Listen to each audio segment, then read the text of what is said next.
And we are live here on Plus One EXP's Roll for Content channel. My name is Tony Vicenda. I'm Chief Alchemist here at Plus One EXP, which is a weird little brand that multi-classes in tabletop game design, beard, and skincare alchemy, and the Bardic College of Content Creation. Our hope and desire is to help amazing designers find great players who love their games and help amazing players find great designers whose games they can love. We do that in a lot of different ways.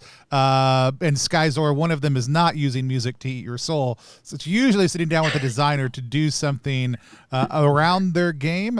Specifically tonight, we are sitting down with Gabriel to play Token, which is a two-player rooted in trophy RPG about a hunter and the hunted, a dweller and a seeker following each other around a supernatural setting. Gabriel, super excited to have you on today. We were talking right before we went live. This was one of my projects that I just was thrilled by and I've been super excited about from last year's Zine Quest. So I'd love to have you introduce yourself, tell people who you are, what you do, and tell us a little bit more about Token.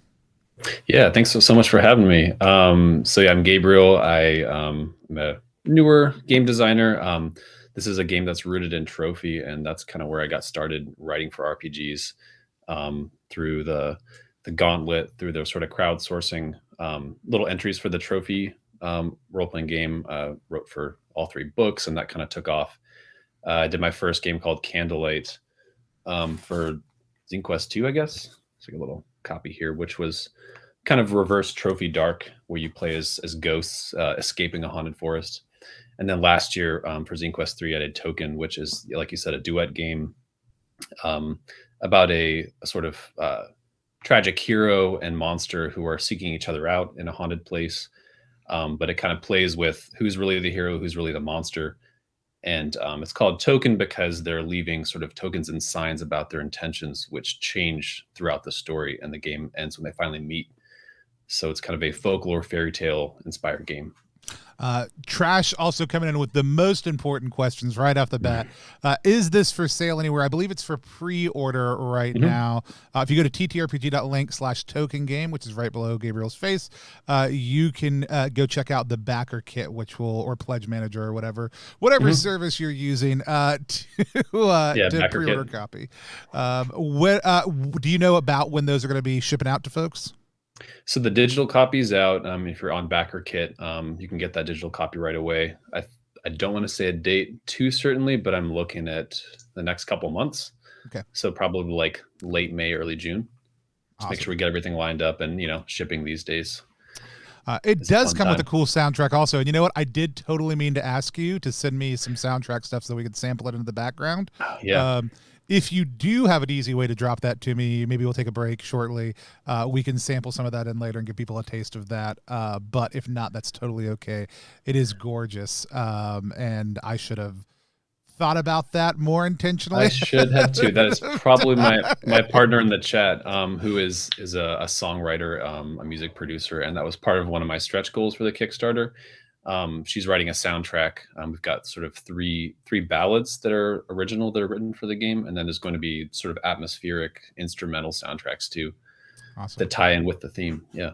Awesome. I'm super excited about the whole thing. I love the tone. I love the art. I love the vibes. You have to work with a lot of people I really adore, that we really love having here on stream whenever we can. So I am super excited to have you join them and to play. There isn't a GM. We did talk about safety a little bit beforehand. We use lines and veils, the X card, and open door policy here on the channel. So for people who aren't familiar with those, lines are things that may happen in the world of our game, don't happen in the course of it. Veils are things that may happen in the course of our game, but are handled in a certain way.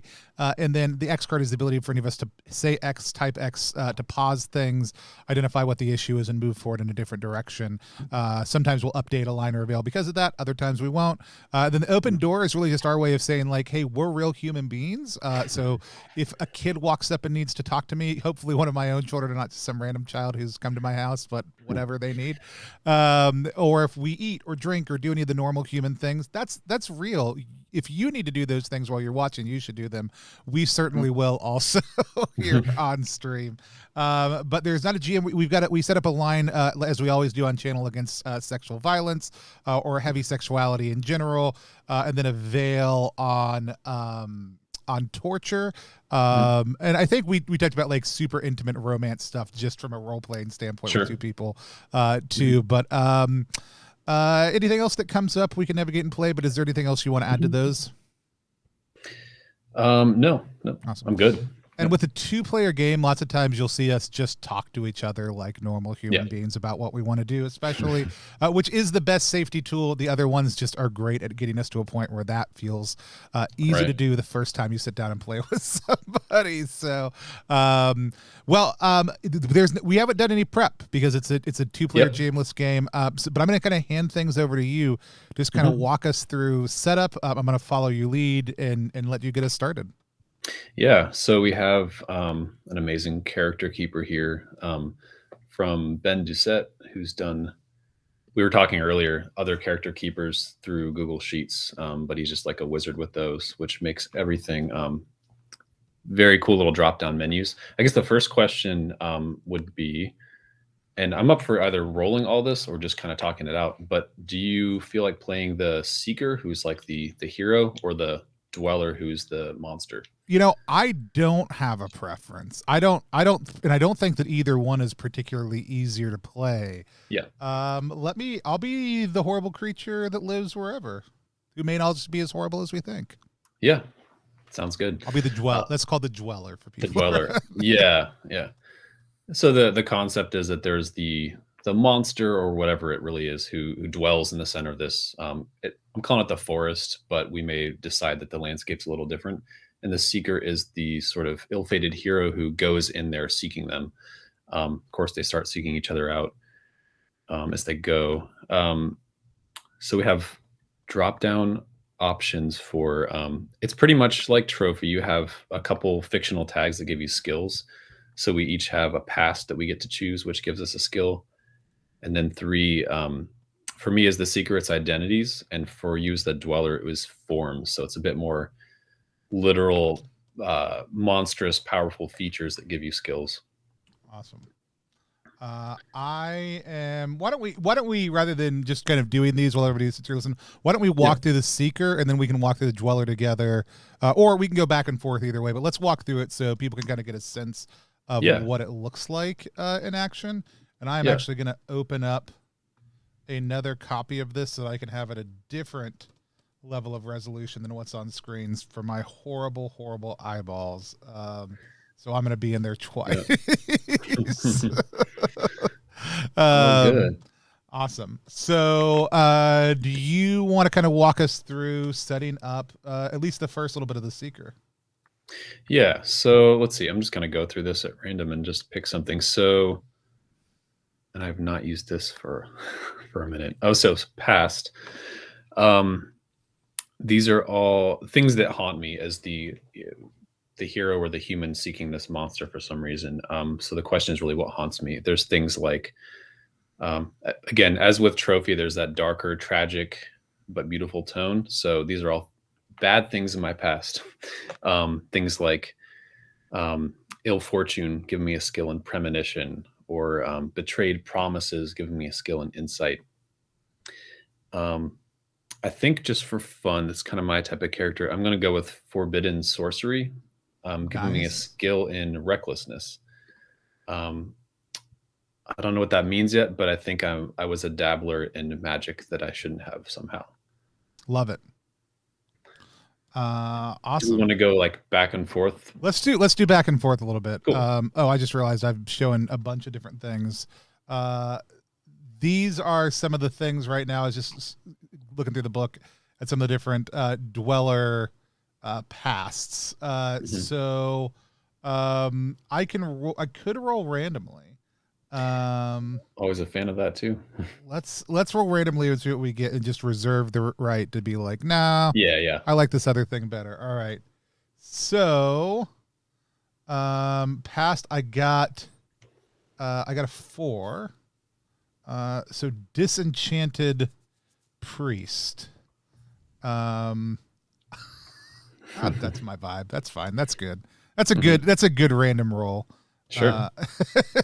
So, all right. So my background is disenchanted priest. I've just got the Twitch on the side so I can see what you're actually sharing. And by the way, this I'm really lucky. All this design is actually my brother-in-law, who is a graphic designer. He hasn't designed games before us working together, but all of the just very beautiful, readable layout is all him. I can't claim to know how to do any of that. It's also like one of the other nice things is like Trophy has such a strong aesthetic already too, to just like also be able to pull from. But yeah, the whole book is absolutely gorgeous, and so y'all did a tremendous job of adapting that into the token vibes and setting also. Yeah, thanks. We just want to make sure that when you're looking at the page, like here, you can just kind of find what you need and actually play it at the table, you know? Yeah. So you got a pass, and then we each I choose 3 identities, and you'll choose 3 forms. And these are also rollable. I'll roll some for fun. Let's just see what happens. I get a 6 and a 1. Of course, I don't have it pulled up. Give me a second. I will pick one, and then maybe I'll pass it to you, actually. Cool. I think going with the Forbidden Sorcery and Recklessness, I think actually it's kind of fun because you have a priest thing. I'm going to say that one of my identities is a monk. Giving me a skill and focus. So maybe we'll start to kind of connect some threads here. Cool. I'm going to roll. All right, so we got 3 and 5, and so that means 3 and 5. This is for features, right? For me.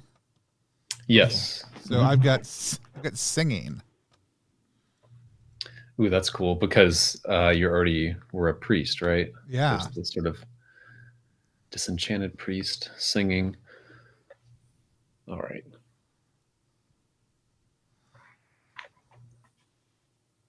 And let's see if I go with my last. Yeah, I'm going to just choose more, I think.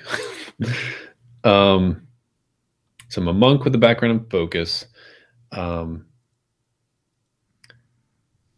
think I will also be. I'll be a youth. I kind of like that. So background. One of my identities is youth. Give me a skill and wonder. I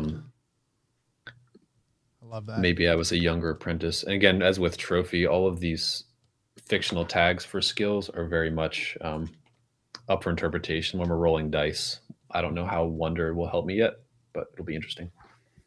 But anytime you're able to kind of invoke that, that's when it matters. Yeah. And trash, no, it is, my stuff is not secret. It's just hard to switch back and forth between 8 things. So I'm gonna do another random roll, and I think I'm gonna pick my last one. So I've got 6 and 4. So we are gonna come down all the way down. Majestic. Ooh. Man. I mean, how can I not be? Which gives me commanding. That's awesome. I'm gonna while you're doing your next one, I'm gonna kind of slowly scroll up through here. Chad, if you see something that just really catches your eye that you'd really love me to do, I think what I really want at this point, I want a physical thing. I've got an active thing. I've got a kind of emotive or bearing thing. I would love some sort of weird physical thing. So anything you see in here that you're like, what should my disenchanted priest who's majestic and sings, how have I been physically transformed? Shout one out. And of course, you may well transform more. That's true. Yeah. I rolled my last one, and it's artisan. Give me a skill and craft. So I feel like those go together in an interesting way. I like that. Yeah. Sky's got fungal just straight up, which actually I was eyeballing a little bit. And so I was also Yeah. eyeballing Many-Eyed, but let's go with Fungal, Nice. which is Rebirth. Feels very good.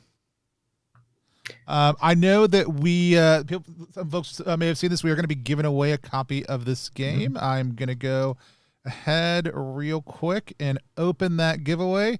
You just have to type in !hunt me to join. If you want to, you do need to be following the channel. You do need to be over on Twitch. So if you're watching somewhere else, hop on over to Twitch and hit !follow me after you hit the follow button. And you'll get entered into a chance to win a copy of the game. And so, yeah. All right. So we've got our features. You've got your identities. What are we doing next? So then this is the fun part. We pick instincts. So these are kind of like the drives in Trophy, which is why we're motivated to seek each other. However, these are going to completely change many times throughout the game, but they sort of represent an instinct as far as the moment that we see each other, the dramatic story beat. How are we going to act? Like when I first see this monster, when you first see this person approaching you. So it's sort of a 2-part chart. Both of ours are completely different. We get 2 little D6 tables, and it sort of forms a full sentence. So for mine as the seeker, I have options like I seek to slay the monster haunting this place, or I seek to befriend a powerful ally, or I seek to awaken dormant powers, things like that. And there's a second part of it so that I may things like fulfill an oath or prophecy, find a cure to what ails me, or even meet my true match. So we're each going to come up with one from each of those little tables, which gives us this kind of nice phrase of why we're looking for each other. Cool. But keeping in mind that's going to be changed quite a bit. Awesome. All right, I'm gonna do the same as I did last time. I'm gonna roll for one of these. So we got 5 and 4. 5. Oh, I guess just 5 to form a bridge between worlds. How, man? Sometimes the dice just know what they're doing. Mm-hmm. Seek to a bridge between worlds so that I may restore my true power, turn to an outside world, meet my match at last, shed this twisted shape for that of my former self, be freed from exile and protect the physical intruders. Do I just go full horrible eldritch initially with restore my true power? It's going to change. Sure. Let's go with that. Yeah. Especially one of my intentions with it was that this could start out really dramatic. Like I'm going to go kill the monster, and it could be like, oh, the monster's grandpa, or the monster's my lost long lover turned into a dragon. Like it could very dramatically change. Awesome.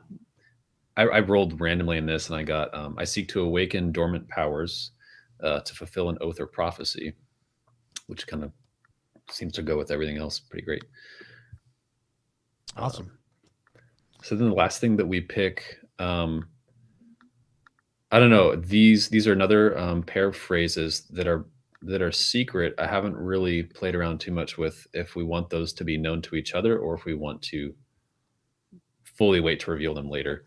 Well, we certainly can't let the chat know what they are if that's the case. Yeah. Let's keep them secret. Let's choose a time to reveal them later. Awesome. So the secrets are just sort of an extra role play thing. It may make sense later during the sort of final scene, but there's even if one of the characters seems to be quote unquote winning and getting to dictate how the story ends, there's a moment where the other has to reveal their secret at the end, and that has a chance to change the meaning of their intention again and sort of make one very different bid on like how the story ends. So it's just a fun extra twist. Love it. There's even a little feature in the character keeper that Ben designed where you can like highlight it to reveal it, and it stays secret until then, which is pretty cool. That's awesome. Okay.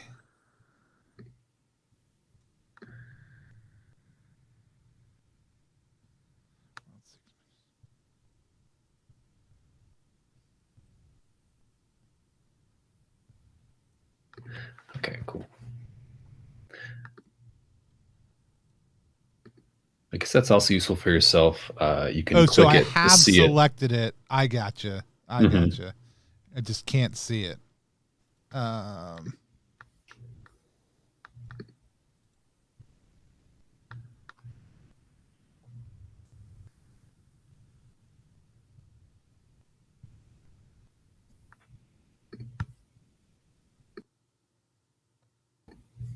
I'll read some of these just for so people can know what we're choosing between. So there's things, again, these are different for each character.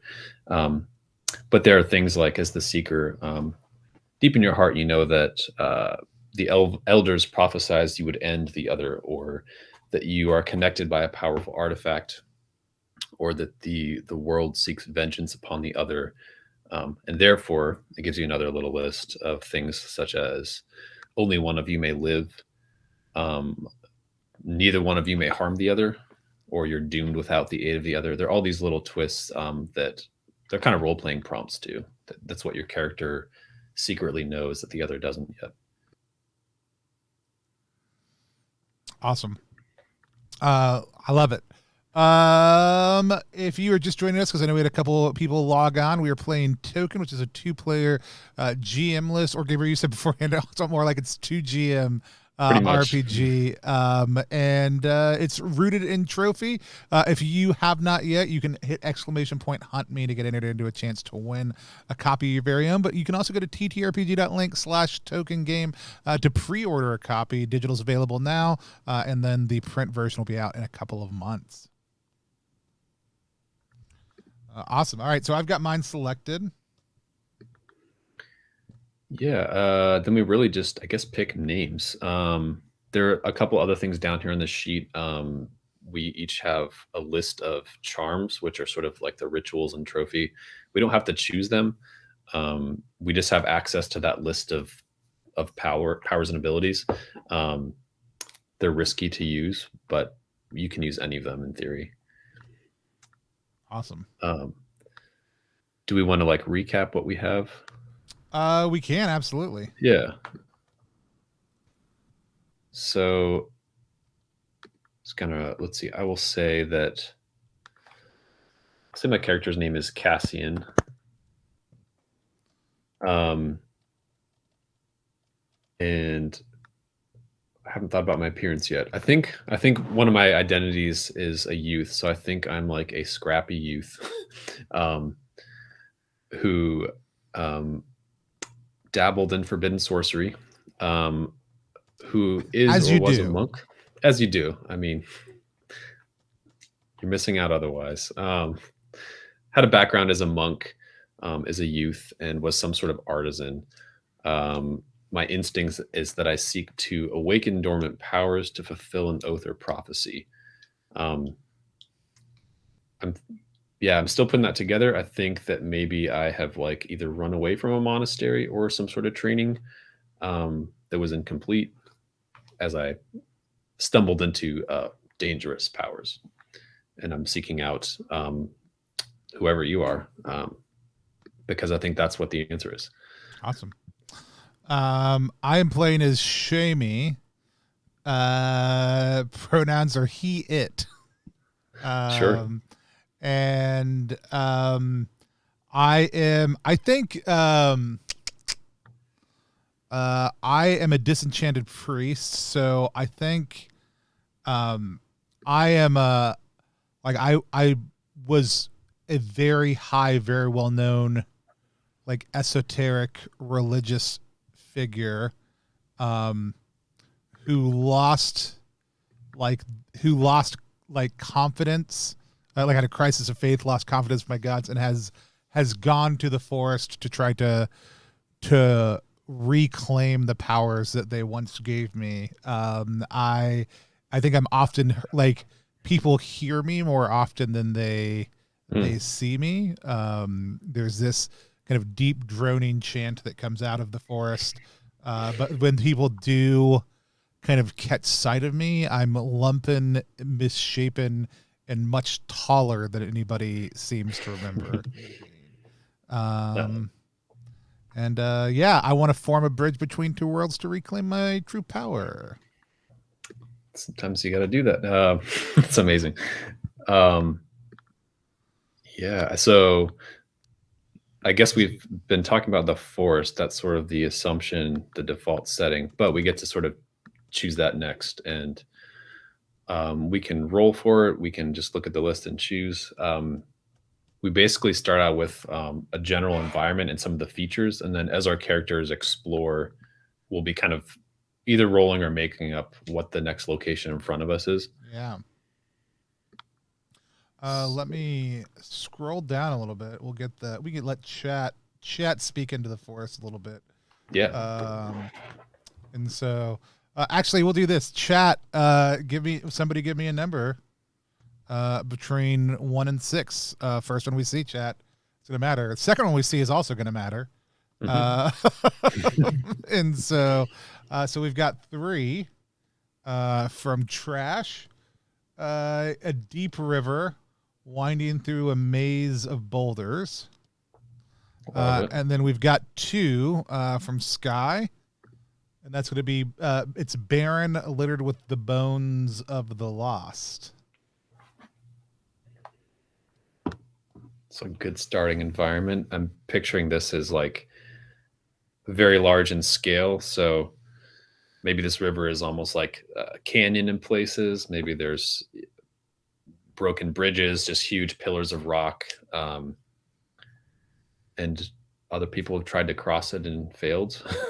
Yeah, I love like it's crashing water in certain places, like waterfalls coming off, and there being like, that's where we kind of get some of the first shots of those bones where people have tried to cross over or climb up and have just been smashed down into them.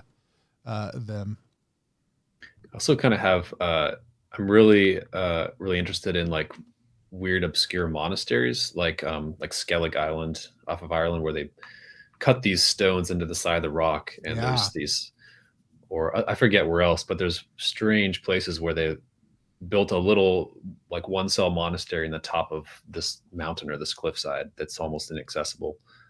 Like it, like even the concept of like the space being riddled with them, like hermitages and other small out of the way cells is very good. So then we also get to choose or roll for some looming threats, which are sort of the environmental dangers of this place. We can introduce more of those as we play, but there's a couple to start off with. It says we can each pick one, but if we want people to pick those 2. Yeah. Do we do 2, or how many do we do to start off with? Just one each. So there's 2 sort of out there in theory. Sure. So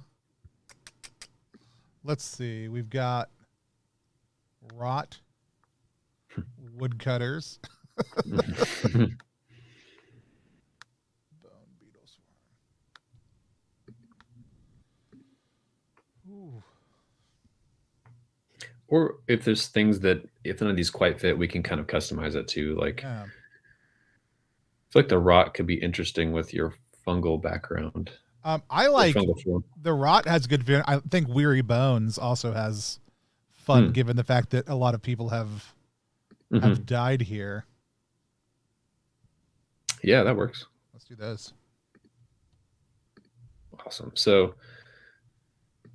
this might take a little bit of interpretation, because even though you are this powerful dweller, both of these things threaten both our characters. So mechanically, we'll get into a little more, but there's 3 ways the game can end. If either of us collect 3 tokens, that sort of triggers the final scene where we meet. But also, if the forest or the landscape collects 3 tokens of its own, those powers just kind of rise up and overwhelm both of us, and the game ends that way too. Okay, cool. Yeah, no, I love this. I think this match is very good. for what we've set up. Mm-hmm. Cool. Awesome. So, and the other, there's one more way the game can end, which we'll come to when we get scars. But if rolls go badly, as they will, we will gain scars from those, which is kind of like ruin in trophy.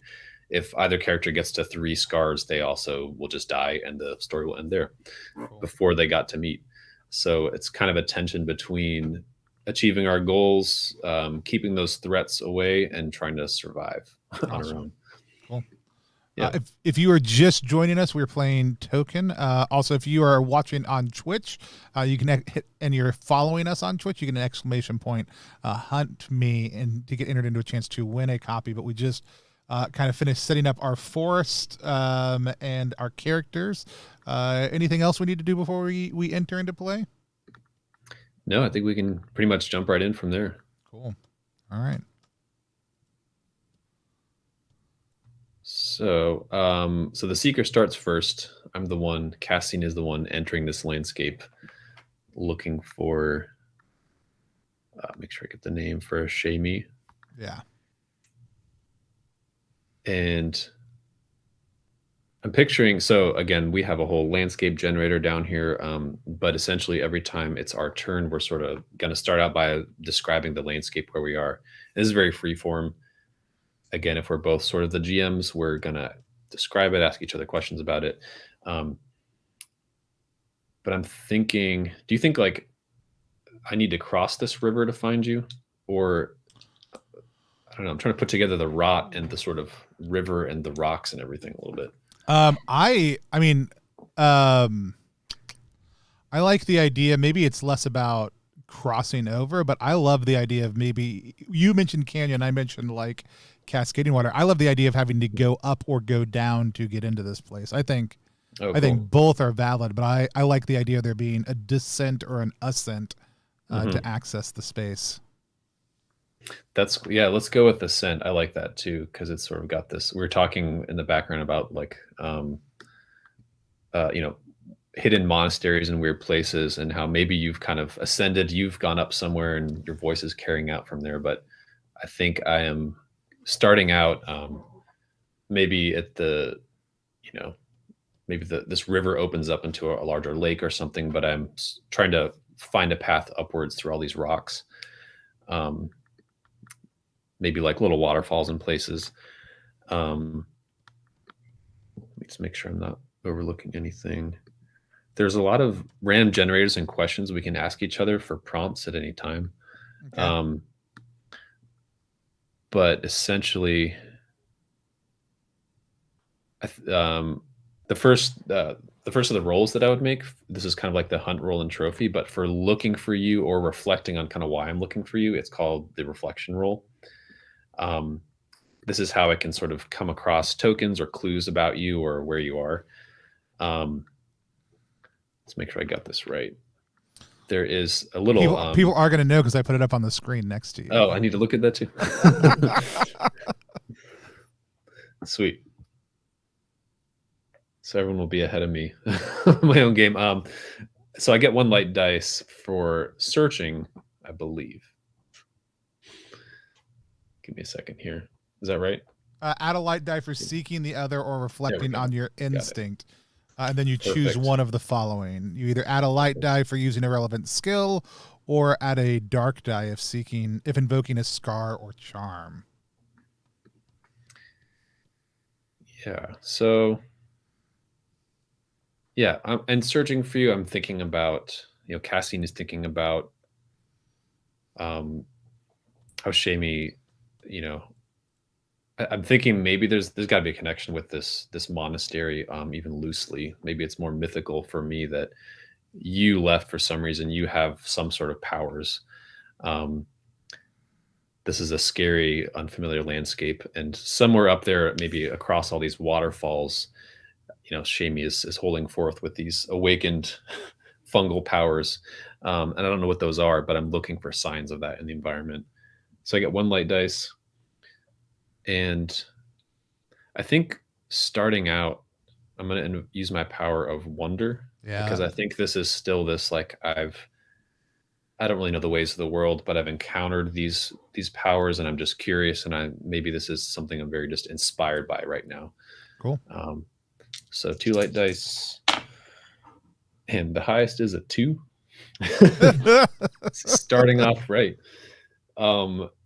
So 2 things happen here. The landscape gets a token, and I encounter something dreadful, which you get to tell me. Just kind of make sure I track the forest getting a token here. Ooh. So you so you're climbing up, right? You're wide-eyed. You're kind of looking at the world around you. There's maybe moments where like you slip on these kind of wet patches of rock. You encounter something dreadful. I love that I have to do this having not played yet at all. Sure. Space. So I think I think like you feel like you're getting ready to like you feel like you're about to be at the top, right? And you could swear you hear like this distant kind of droning song, but you could swear you hear someone like offer you a hand up as you like reach out and you grab this thing, and you know you're kind of looking down, like grabbing your pack. Your sweat's in your eyes as you like crest the top and enter into this space for the first time. Like you don't see the hand that helped you up until as you like look down, you realize that you're holding a detached skeletal hand with like leather wraps around it, and the body it belongs to is a good 5 feet away from the edge. So something helped you up over this last little bit, but it wasn't something normal. Perfect. Is that good tone? Did I do a good job? That's absolutely, yeah. And we can always default to those looming threats that we started out with. So that's definitely like, yeah, that was definitely leaning on weary bones as the way placed there. Yeah, and there is just for the viewers, but also for us, there is a whole generator at the bottom for locations, features in the landscape, and then strangeness. So we can always just roll those if we're stuck. The other thing I want to make sure I describe is how the landscape that we're in is alive. It's stirring with dormant magic and power. We're sort of either prophetic or fated beings, and our actions are going to cause reactions in the landscape. So that's why that's sort of a manifestation of the landscape. If that happens 2 more times, we both die. So one of us, as that grows, we may have to make a challenge roll to sort of push back that growing threat. But after I rolled, so if the forest gets 3 tokens, we both die. So the challenge roll, which is the other option, which you didn't do because it doesn't make anything sense to do as the first roll, that's what we'll use to kind of push back against that. Yeah. Cool. And so anytime that we finish a roll or we get a token, then we sort of switch turns. So then it moves on to you. Awesome. All right. I don't think at this point that I am even aware of your entry into the forest. I think we see I think we get the sense of like skimming across treetops that have horrible like they seem to be kind of like clawing at the sky with these kind of odd mushroom, gross and dark moss kind of raking along them, and we get to like a pool that kind of only leaves as a trickle. Like there's this pool of water with a set of stones, and the water kind of only leaves as a trickle, but there seems to be more and more water as it kind of pulls out of that space, kind of cascading down and collecting with other rivulets that join together and eventually become kind of this large river. and it's still and easy, and I think and it's me kind of towering above it, looking down into it, as if I'm trying to peer between the veil between these two worlds. And I am going to search the forest for clues. I am reflecting my instinct. I am going to add a light die. Oh man, my dice bag is in my luggage because I was out of town last week and I have not moved it back down. And this is the first game where I'm like, I don't want to roll dice. I want to be picking dice up in my hand I don't want to roll dice digitally. I want to be picking them up in my hand as I go. Add a light die for seeking the other or reflecting on my instinct, and then choose one of the following. So I'm going to start with one die, and then I'm going to add a light die for using a relevant skill, or a dark die if invoking a scar or a charm. So I'm going to try to use a relevant skill. I think that's the singing is really what I'm leaning on here. Like, I think I'm trying to draw others to me for my own dark purposes. So I think the singing is a big part of that. So I think we're going to go with that. And we've got a 3. We've got a 5. Oh, okay. So we're okay. So 4 to 5 gain a token, but encounter something dreadful, and the forest gains a token. So I get a token. And the forest gains a token as I encounter something dreadful. Do I name what my token is? Yes. Oh, sorry. I describe what you find, and You then describe what I find. Okay. you describe the meaning of it. Gotcha. So I was tracking the forest part. And you were, so this is like you singing out into the, I'm picturing like there's something in the water or something that arises from the water in reaction to you. Yeah, I think I'm trying to draw power to myself by singing. Yeah.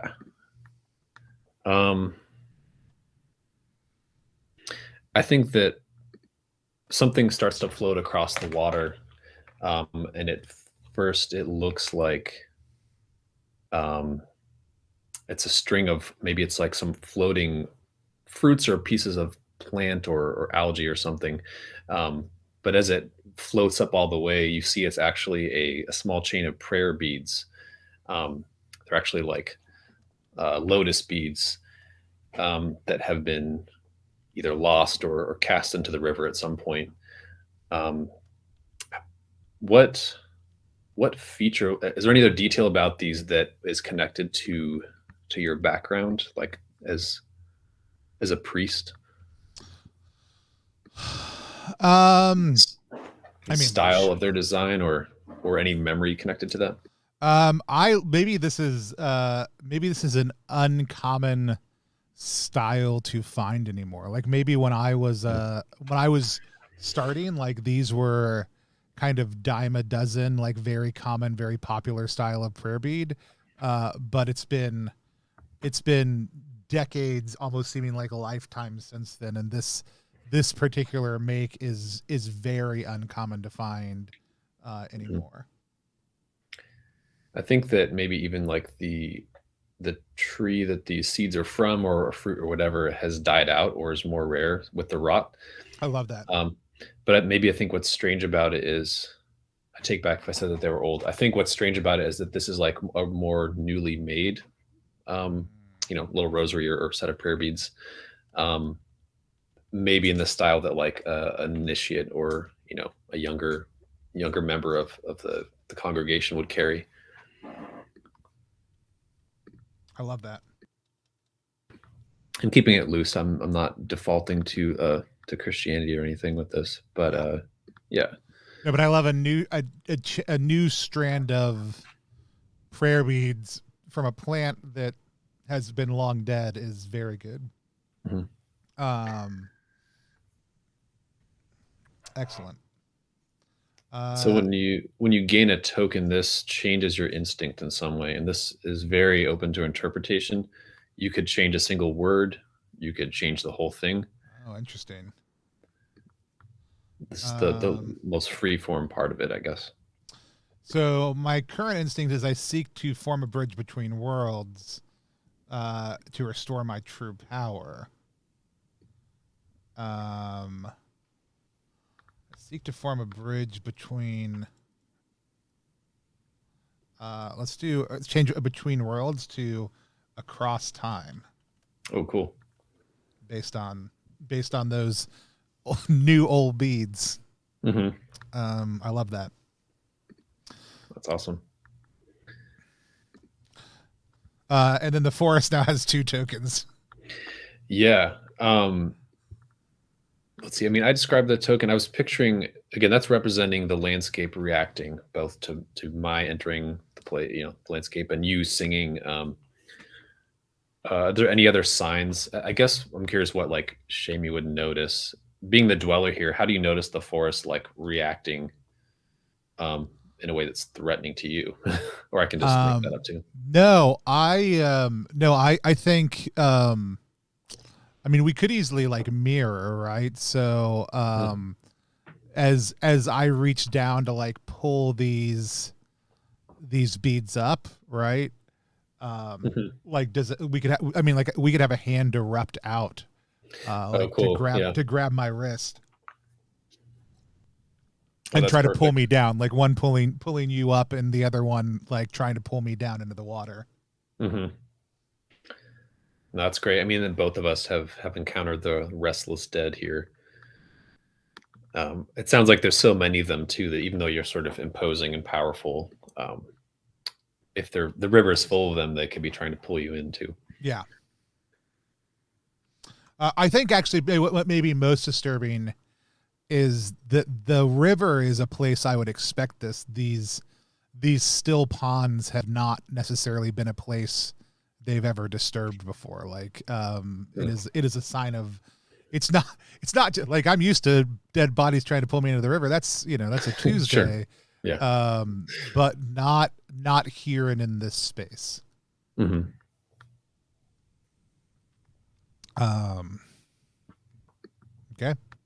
Yeah, so the turn passes to me. You've gained a token. So I think Cassian has also, lets go of that hand in horror, steps back. He's sort of on a small landing, maybe another little rock ledge. And I think I'm going to step away from the river a little bit. I'm going to be going parallel to it, but trying to find another way up. I want to look at the little location choices here for fun for a second. I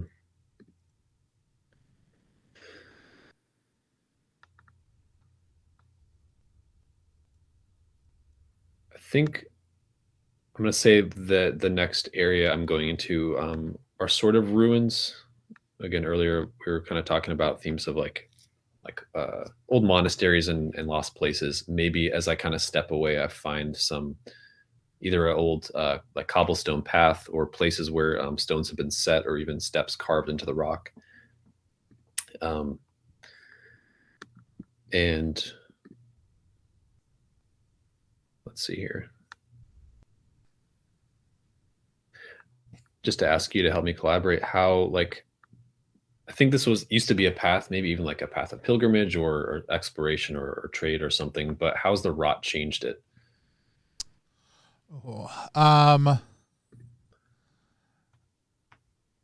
Has the rot not in a traditional way, but I love, has the rot made it more ornate in some way, shape, or form? Yeah. Like, is the rot like it's ruins, like things are falling apart, like but like are all the stones on the ground covered in kind of organic, like twisting forms of like life that form some sort of like horridly beautiful pattern that seems to repeat itself. Yeah, I was thinking like fractal patterns. Absolutely. It's kind of like erupted through the stones in places. They're just kind of pointing out in different directions, like the sort of twisting mosaic that kind of repeats itself. I think to sort of progress further, I'm definitely going to make a challenge roll, because I think even though I've stepped away from the restless dead bones that are in the river, um, I think there's something that feels very much like active about this rot, or that if I disturb it in the wrong way, it's going to be really dangerous. Give me a second here. So, challenge roll. I have to start by having a skill. So this is more like the risk roll in Trophy. I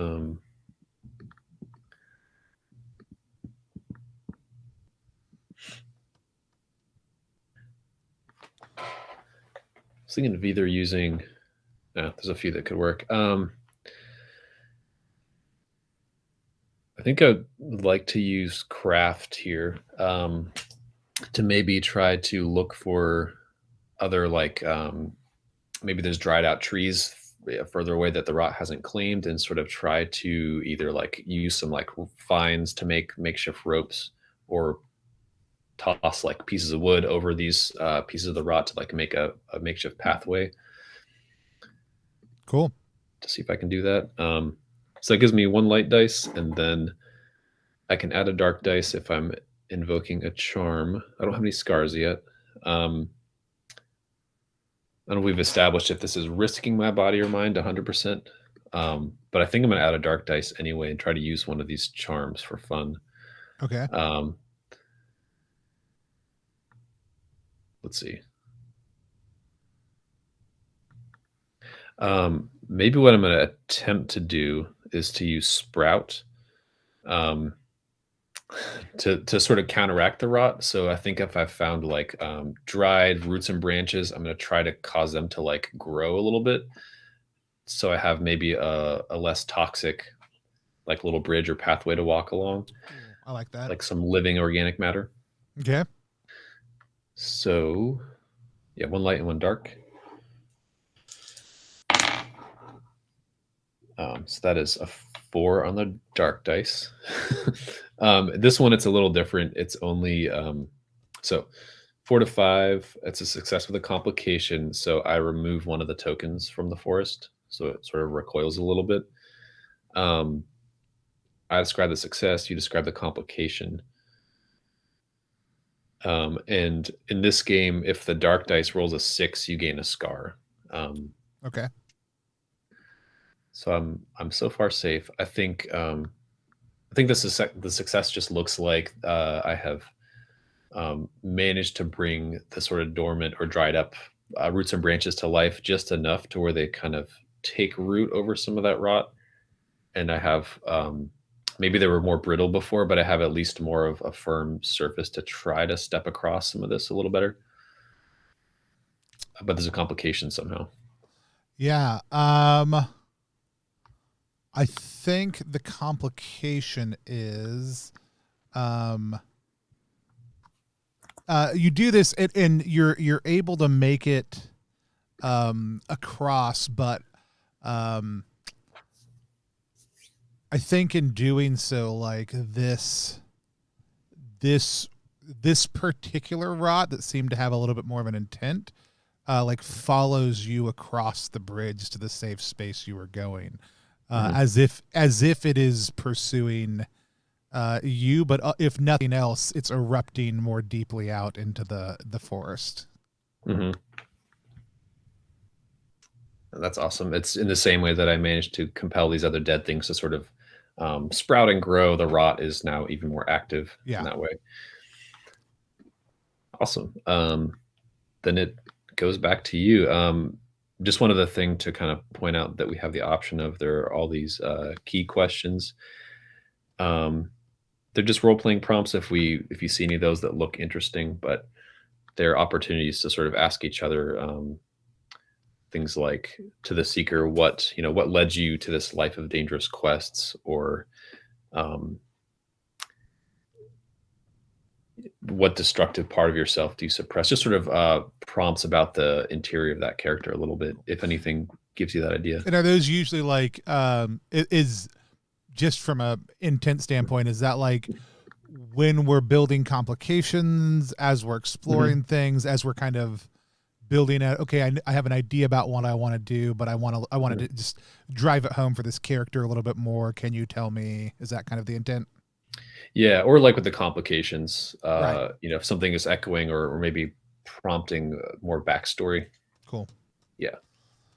All right. Awesome. I'm gonna just gonna keep the pressure on you. Why should I push back the forest? Yeah, sure. I'm gonna reflect again. So, the dead are more restless than normal. I guess a quick question: are you in the same location, or did that last interaction cause you to sort of move somewhere? Yeah, I think it has caused me to move down river. Since I'm kind of at the towards the top of this kind of riverhead. I think it's caused me to move down river. Maybe we see kind of me standing out at the edge of a cliffside, kind of cut out into the forest with kind of water, where the water is kind of starting to pool and gather together. So maybe it's a larger, kind of more rushing waterscape behind me, and then we see kind of cut down beneath me some of those jagged trees from before, and maybe like this is a moment where I catch sight of the rot from that one section of the forest that is vibrant and fractal. Maybe I can see it in the distance, kind of erupting out as I kind of survey across. I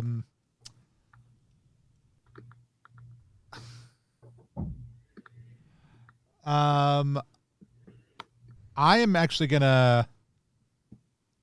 I think we hear me just like I mutter like an ancient curse on this place, right? Like it is, like I essentially like speak a little damnation into reality about this place that I found myself, and in spite of the gods that I used to worship, while still kind of desperately longing for a return of my power.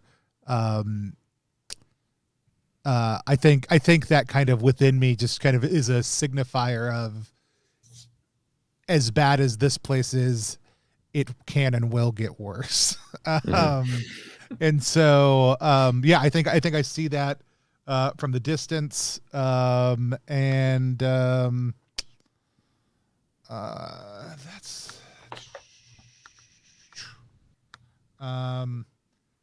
So you do have a skill in gods. No, that's my past in gods. Yeah, you passed. And so, which I don't know does that still work for that? Yeah, it sounds cool. I mean, even if it's like if you're invoking them in vain, so to speak, Yeah. All right.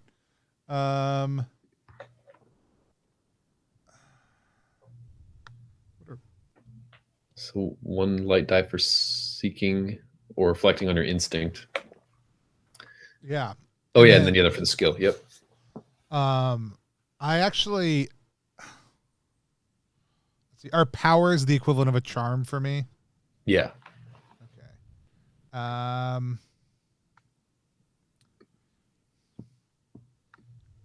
Yeah, you could always add a dark dice by that's what I'm thinking using about. one of those.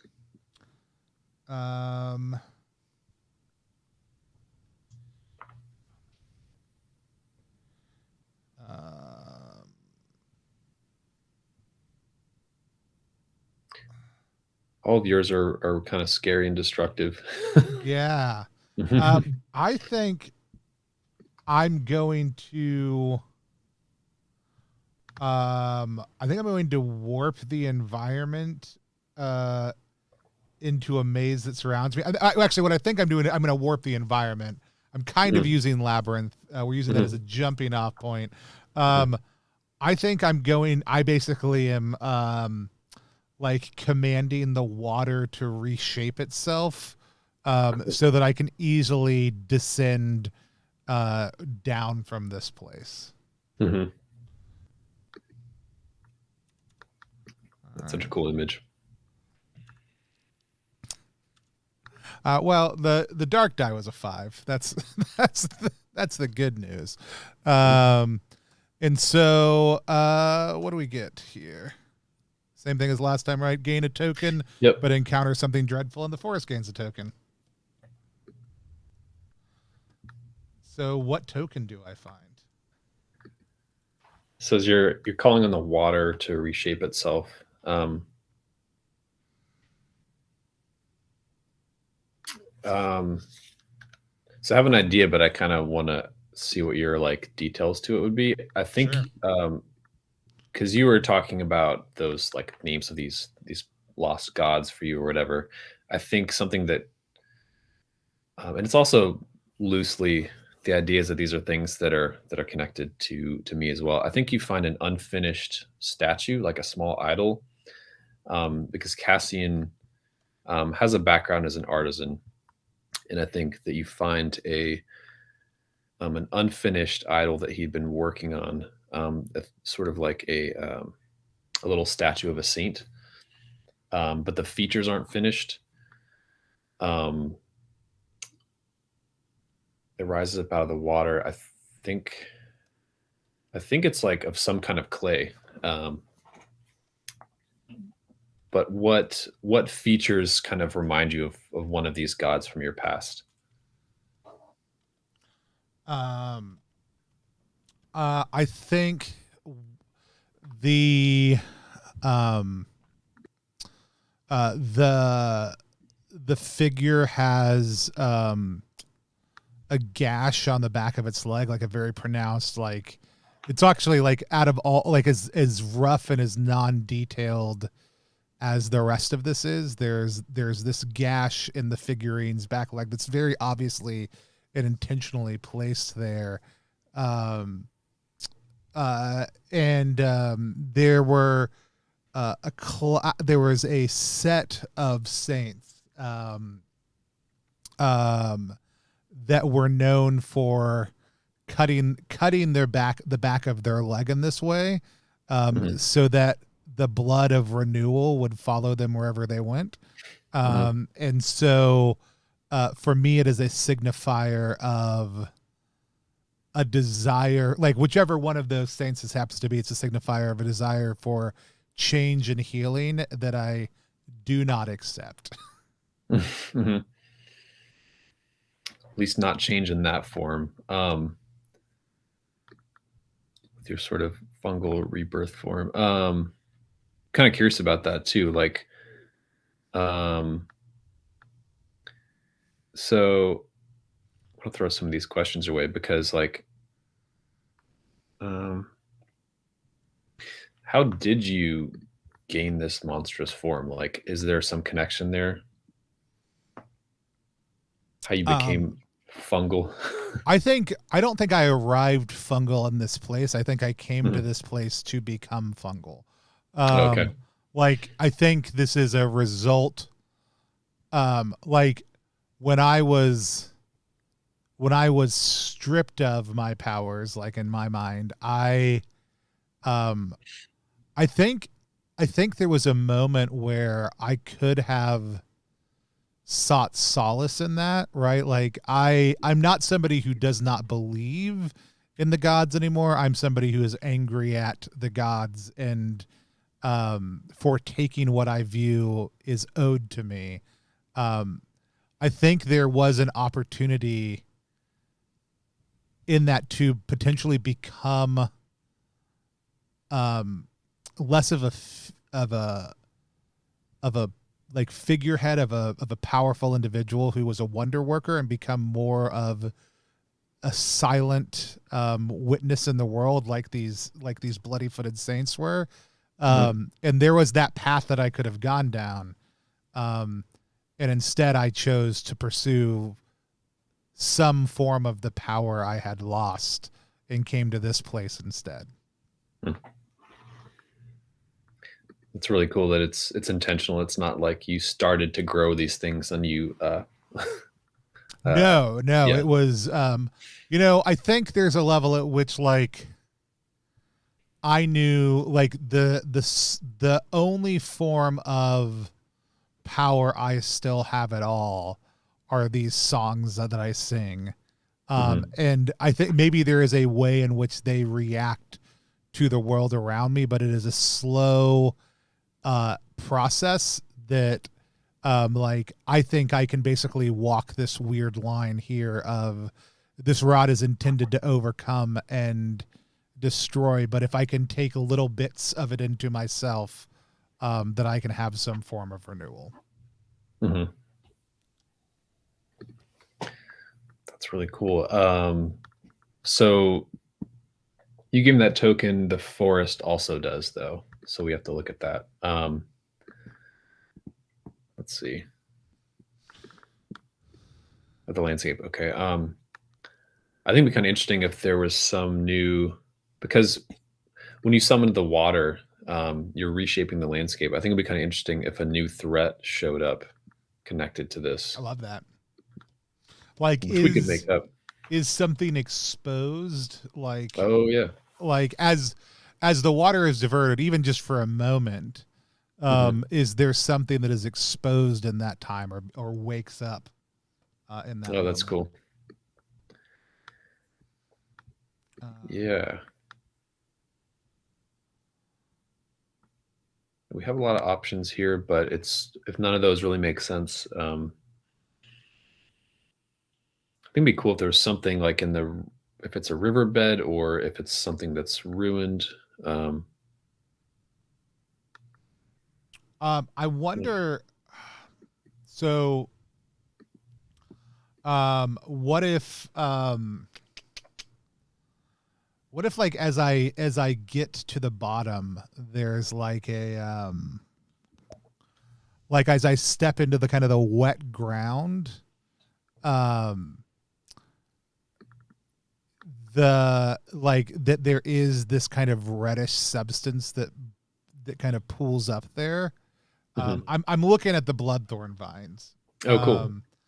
But what if what if all of a sudden like that these red footprints that I leave behind in that moment, like merge with the water, and all of a sudden these bloody, thorny, hungry, vampiric vines start sprouting up in different parts of the forest.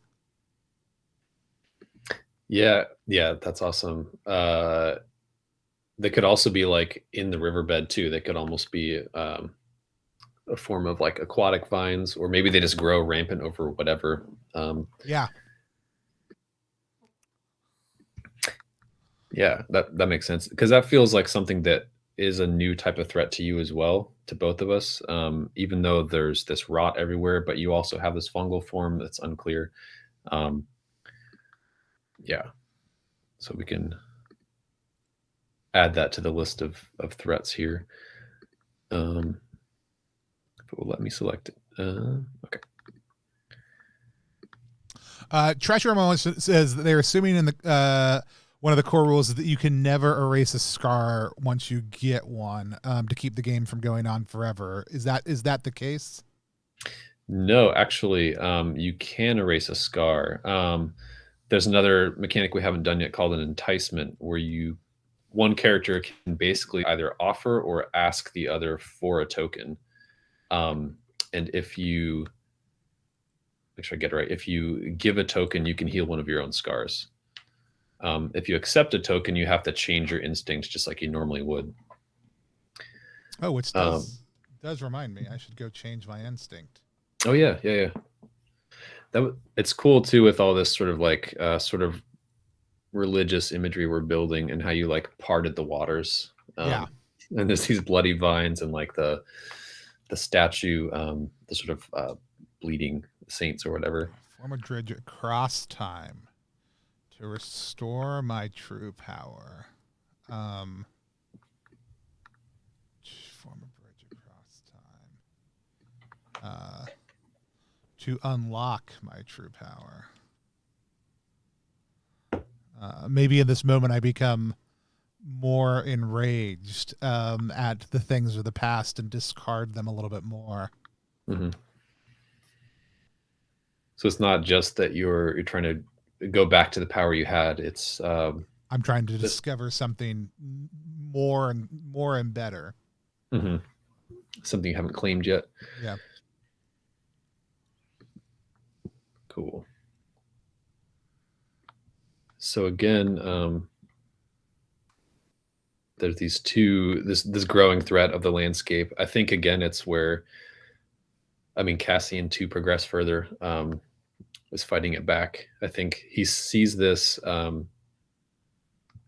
actually want to go to another couple tables here for fun, just because I think this new threat, these bloodthorn vines. I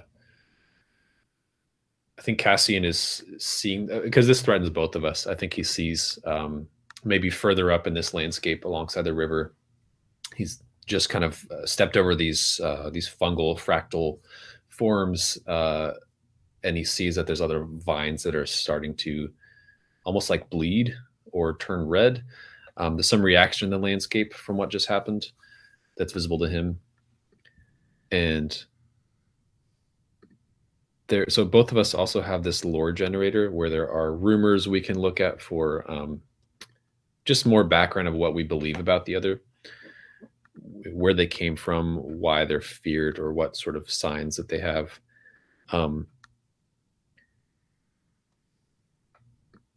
I just want to, I figured there's something here that would tie in from what Cassian has heard about you. If you have any ideas, I'm curious too. Tell me one more time what you're seeking and thinking about. So the lore generator on the bottom here with Seeker, basically, I think Cassian being this sort of young, still filled with wonder, caught between sort of the monk training and then the sorcerer's powers he's discovered. I think anything he sees here, he's gonna maybe think of as a sign. I think that Shamey is still this mythical figure so far.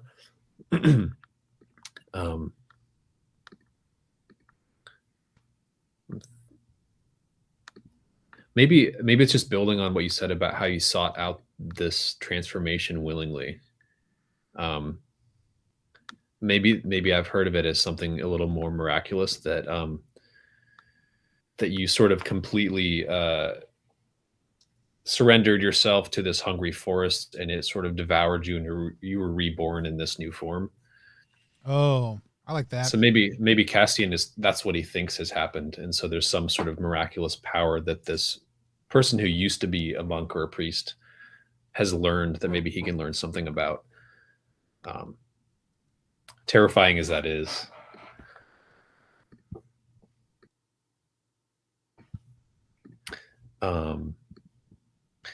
So I think just to keep the forest from killing us both too soon, potentially, I still have to fight back this new threat a little more. I'll fight back next time also.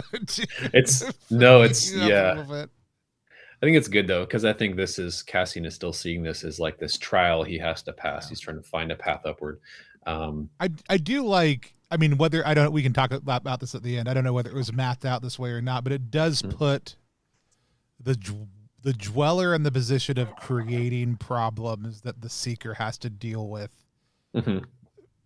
pretty explicitly, at least in this instance of it. I'm sure roles can always happen differently, but yeah. So yeah, I'm doing a challenge roll. I have let's see, a light die for any skills here. I think here it's I'm going to use recklessness, drawing on that past of forbidden sorcery. I think maybe I've already tried to tamp down this landscape, and it's risen up again in this new form, and maybe I think I just need to sort of charge through it. And forge a path, maybe hack through these vines somehow. Was this forbidden sorcery something that you came to? Was this like before you were a monk, or was this something that you discovered you could do when you were a monk that you were told was forbidden? Yeah, I like that one. I think the former. I think maybe it was sort of a so I talked about casting being an artisan. I think there was some very uncontrolled and very like barely understood power. Like maybe as he started to craft idols and craft things, he felt like he could um, hear the voices of the elements a little bit. So as he was forming a thing from clay, it would start to speak to him, and maybe that, uh, yeah, that the land would speak to him. Fragments of ruins and fragments of the past would speak to him, even though he didn't really know how to control or use that. But maybe that started to kind of blow up in his face a little bit when he started to try to experiment, I guess. Yeah, that's cool. So keeps closing out one light die. I think I'm going to again invoke a charm here. Let's see.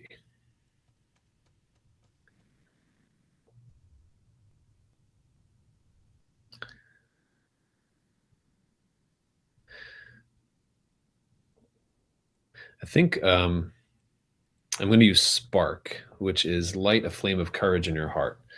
I think both sort of metaphorically, but also visibly, it will cause Cassian's body to glow a little bit.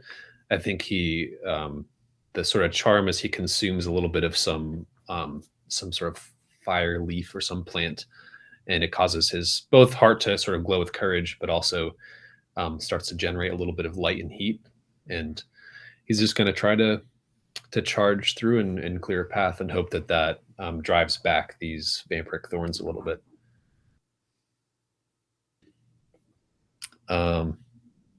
And just for fun, I'm going to add a second dark dice because I think this is risking my body.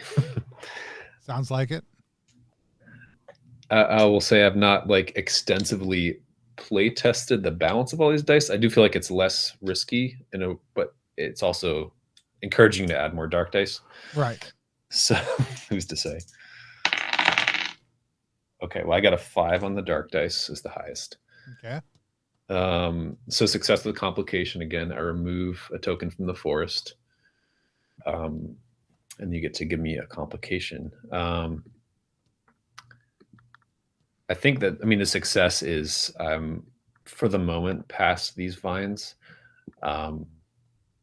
Maybe that charm, that sort of spark or light, has some kind of reaction to them, so they don't want to drink my blood. Do you want to if you want to add as part of the complication, like part of the landscape? We haven't really talked about. Maybe in my recklessly charging somewhere, I end up somewhere weird. Ooh, that's a good thought also too.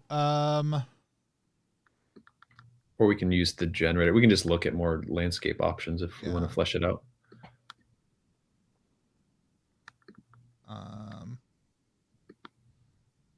So we talked a little bit about kind of your connection to the elements that you kind of sensed before you joined. You've kind of been suppressing as you consume this fire leaf, as you enter into the kind of this reckless space. Tell me a little bit about how that destructive power kind of seeps out of you in this moment. Like in a way that's harmful. In a way that's in a way that's destructive. Harmful. Sure. Harmful. To what is, I think, the question. Oh, sure. Yeah. I think it would be something like it burns too bright. I think that maybe in the same way that before you were talking about those sort of saints with their bloody footprints, I think it almost like my feet singe the ground where I'm stepping. It's wilting any other plant life that's actually there. It's leaving sort of little smoking footprints. but I think it also probably attracts attention of whatever else might be living out here. It's repelled this immediate threat, but it has sort of singed the landscape a little bit. There's smoke, there's burning light coming from me for a moment. I think as you kind of cross back towards the river, you come to a very like rudimentary old canal that's more of a giant slab of stone with a chain and a crank next to it, and it's like there's a kind of wooded like up ahead you can see that there's some sort of figure standing next to the wheel also too. Ooh, okay. Like a still figure. Still so far obscured. Nice. Yeah, obscure, like cloaked, like you can clearly see them kind of cut out against the rock, but they are like the clothing they're wearing kind of obscures them from you being able to tell too much about them. Awesome. All right, so yeah, it's back to you. I'm gonna push back. I'm gonna do a confront roll also too. Hopefully to give you a chance to not have to do a challenge roll every turn. Plus I just think I don't like this this bloodvine stuff. It's making me upset. Let's see. I am going to I come down to the bottom, and I want to find myself in a new place also. Let's see. Waterfall. I've had a lot of those. Great. So. All right. Can we roll it? No, I think we can stick with it. Yeah, well, and I guess it actually makes sense. So like now I find myself like as the water kind of returns to normal, we find myself maybe already behind the waterfall, so I don't have to deal with going behind it and finding the treasure. At the bottom of the cliff where it all kind of hits the ground,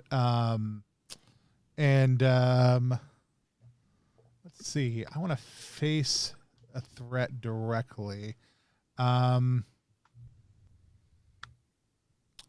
going to. I'm going to use I'm going to try to pit the rot against the vines. So That's great. I'm going to use fungal. I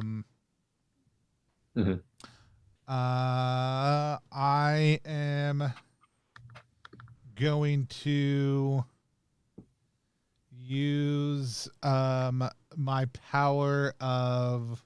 I saw it at some point. I'm going to use Sunder. Cool. I reach out with spectral claws to sever something from the source. I think we see like these long kind of green nails grow out of my hand, and then this kind of like spectral form of them rise up behind. But I do think I am getting close to the vines also too. Like I am putting myself down with them. Essentially, I'm allowing the rot to kind of rise up around me, and putting myself close to the vines to essentially lead the rot into attacking them. So if anything goes wrong, it's gonna go wrong, one way or the other. That's a 1 on the light die, a 6, and that's a 2. So I got a 6 on a light or a dark die. On a dark die. Ooh, okay, so that does mean you get a scar. Okay.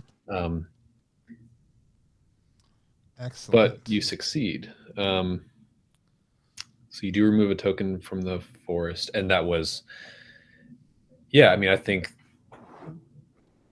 you're using you're calling the rot and the fungus to sort of suppress those blood vines. It's kind of open to interpretation, but I feel like that means they're not a threat right now. Maybe they could come back. But you gain a scar. Look at this real quick to make sure I do it right, because this is one where also, like, as with Trophy, it's all the design for this is equal parts like the physical manifestations, but also the interior of the character. So a scar could be a literal wound, or could be an emotional scar, or just sort of the weight of your tragic backstory is hitting you. But I think based on what you were doing, I think it would be really cool and symbolic if, as those blood vines are sort of squashed or wiped out by the rot, that one of them does poke you in the back of the calf, just like that statue you were talking about. Almost as if I could never have avoided my fate either way. Right. And then, so we can kind of, we name that somehow. Could just be bleeding, or it could be something more like marked or transfigured if it's more the image than the wound. I don't know what you think. What about opened? Yeah, opened, yeah.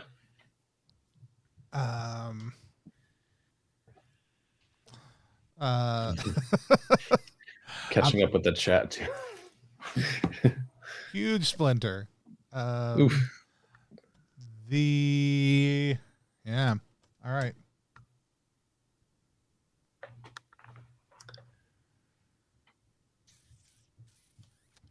And on that success, was it just this? What happens on the 6? Oh, you remove success, just straight success. Forced. Okay, cool. Yeah, it just happened to be excellent, because it was dark dice. Yep. Just making sure. Yeah. So that means making sure I'm keeping track. Yep. The threats are, none of them are imminent at the moment. They're all just kind of in the background. So, okay.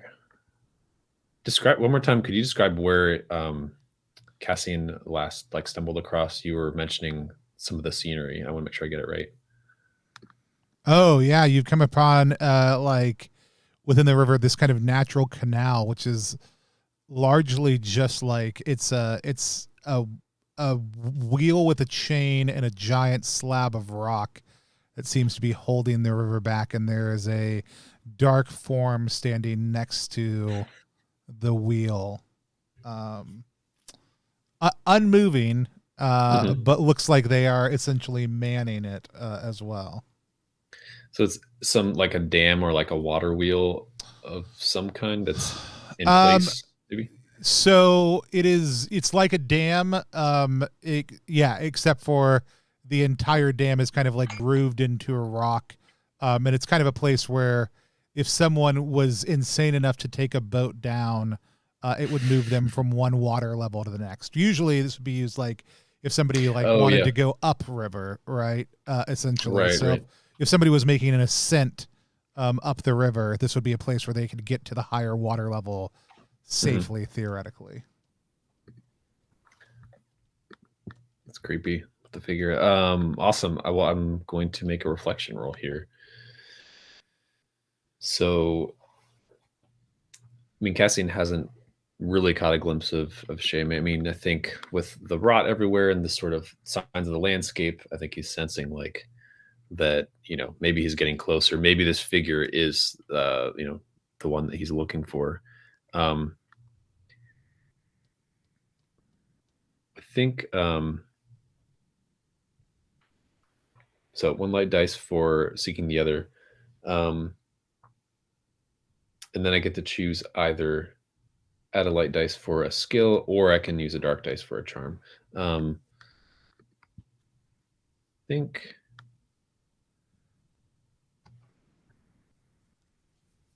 think I'm going just to mix it up. I will be approaching this as a monk with focus. Again, if Cassian thinks this is sort of like a miracle, this miraculous being he's trying to meet. He wants to really like pay attention and see what signs he's supposed to see, and approaching to sort of learn from this dweller if that's what's in front of him. So I get 2 light dice for that.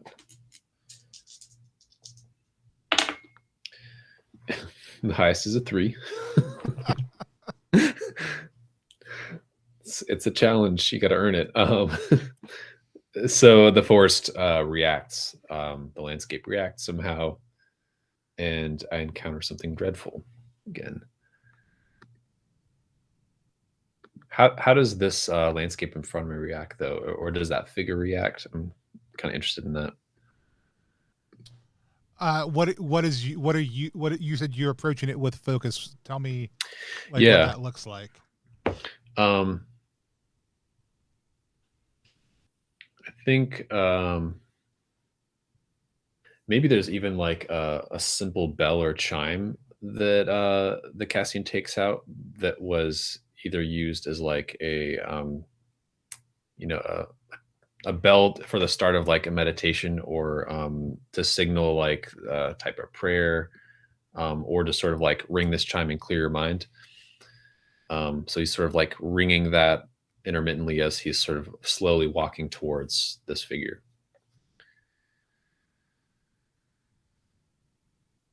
It's like a small handbell on a leather thong. You roll a 3. Oh, well, let me say another both. Oh, 1 second here. I cannot. Let me check my own rules for a second. Can I add a dark die? Oh, that's only a challenge die. Nope.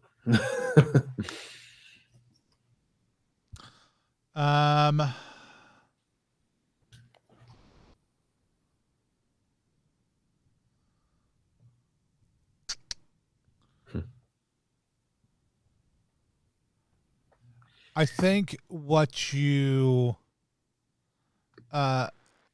you kind this of could be a new threat. Yeah, so you like you as you like ring the bell, the head of this thing slowly turns towards you, and you it looks at you, and all of a sudden like these like pale gray lights of its eyes kind of spark beneath the surface of this hood that obscures its face, and with a power that you can't imagine, it heaves the chain in such a way that causes the rock dam to shoot up, and water to just come rushing towards you. Awesome.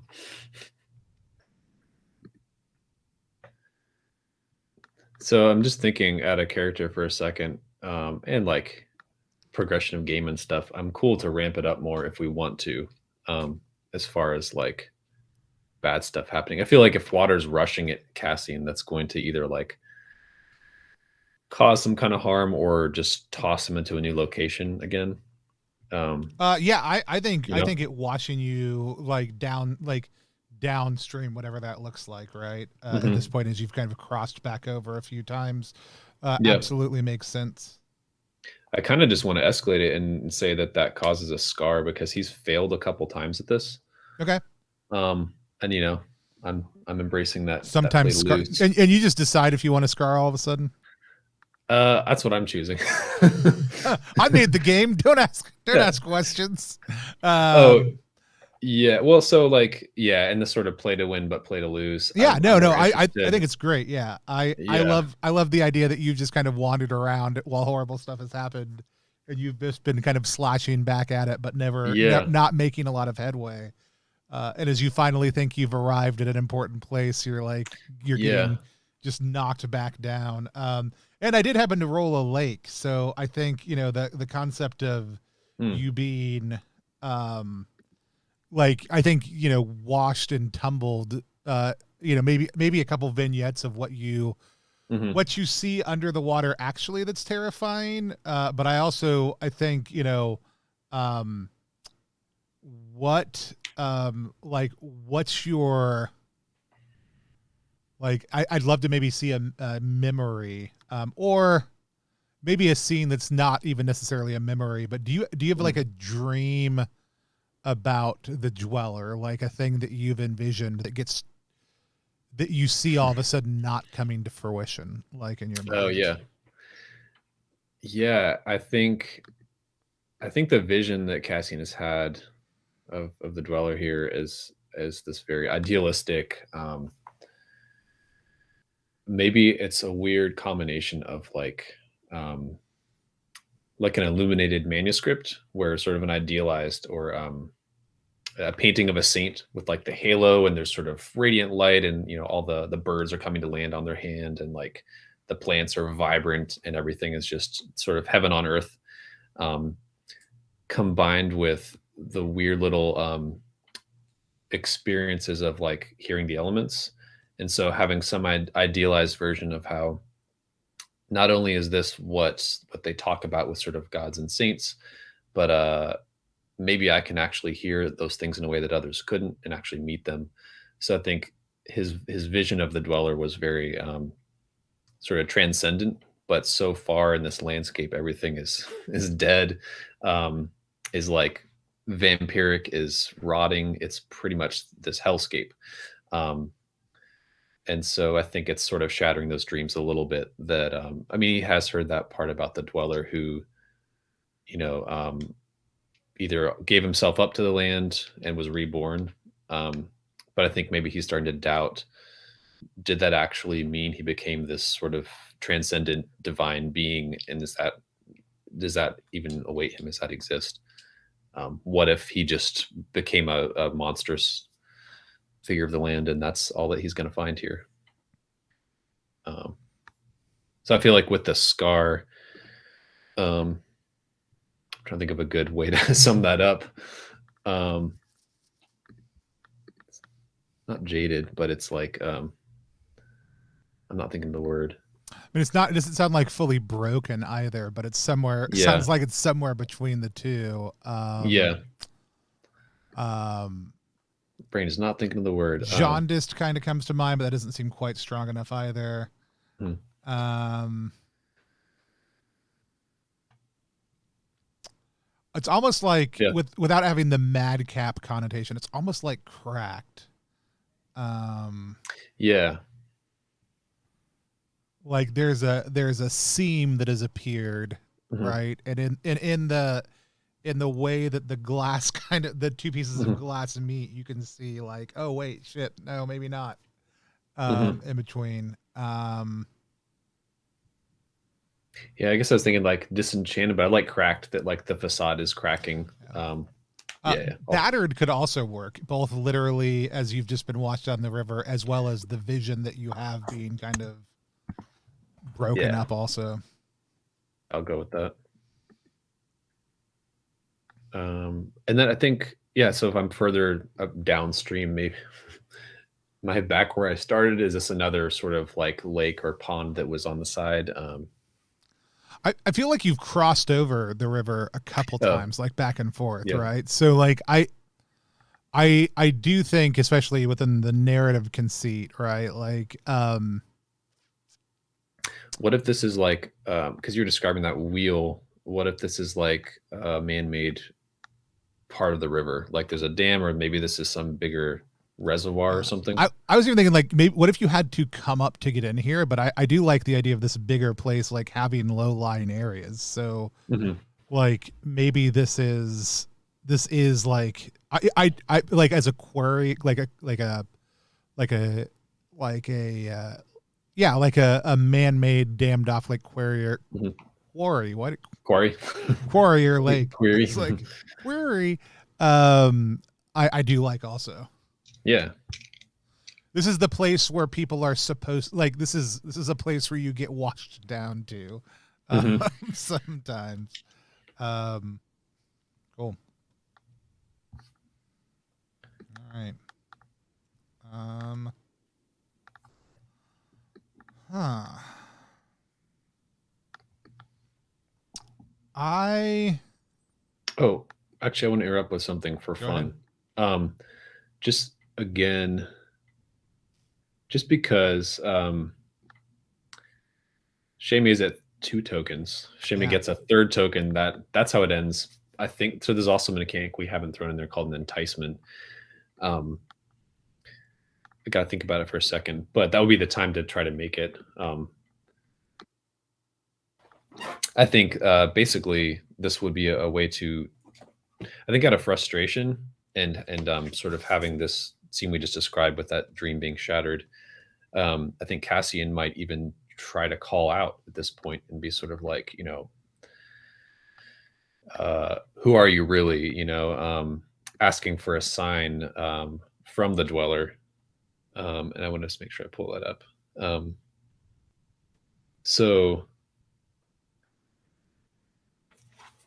enticement can mean offering or accepting or asking for or offering a token. I think the enticement he's offering is sort of like, you know, trying to think of what else he could actually physically show. I think it might just really be shouting out like, I came here to find you. I came here to learn from you. You know, show me a sign that this isn't all that there is. I want to also transform myself and understand this power like you. I'll make sure I'm not forgetting my instinct here too, because I haven't touched on it.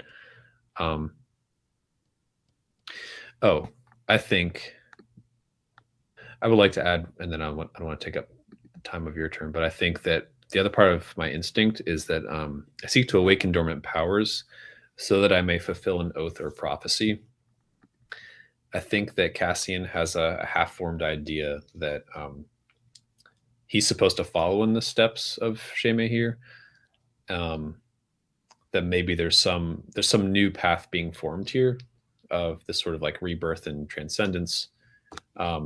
That's an evolution of this thing that he's stumbled across. He believes that the dweller has more knowledge about this, and then maybe together others like them might follow this new path. Okay. So when I offer a token, do I offer one of the ones I have to you? Do I change it, or is it like I take off one of mine and then we come up with a new token for you? Yeah, you basically take off if you want to, because rejecting it can be just as dramatic for the story. Right. But yeah, if you do offer one, it could really be either. I think it's what's most interesting to you, like, is giving one of these things that was found more meaningful, or is having a new thing show up to the other character more meaningful? Yeah, what I think is kind of a combination. So what, you maybe you get to the edge of the lake and you're crying out in this way, and then all of a sudden, like, in front of you, you see this kind of rotten, like, mushroom, like growth just kind of starting to erupt out of the dirt, and you see it kind of shaping itself into a rough, small statue of an idol, or of a saint, just like the kind that you will carve sometime. As but it is stretched and grotesque and gaunt, and like it in its long fingers, like it's clutching something near its mouth as if it's about to take a bite out of it. And but other than that, you could swear it's almost like something you would have carved. You just would have never chosen to make it look like this.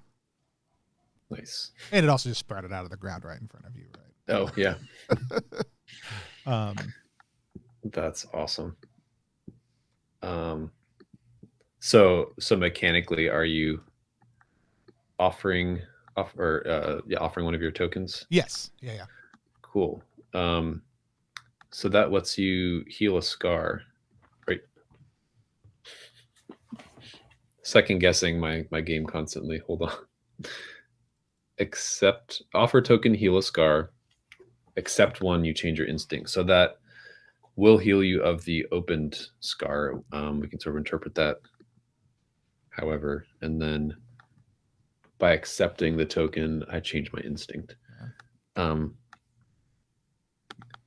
really like how it's referencing the sort of artisan thing, but it's like this rebirthed form of it, kind of. Right. Yeah, I think what we see is like the same, like after my well, we can cover it in the next scene, but yeah, I healed my open scar. And then you change your instinct and the forest gains a token, correct?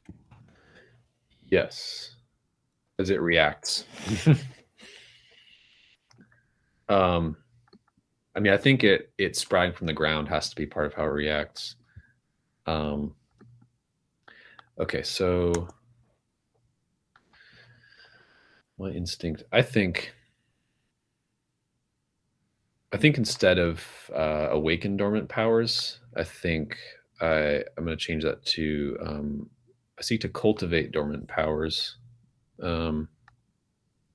Or yeah, like this growing from the ground thing, I think is really interesting. I'm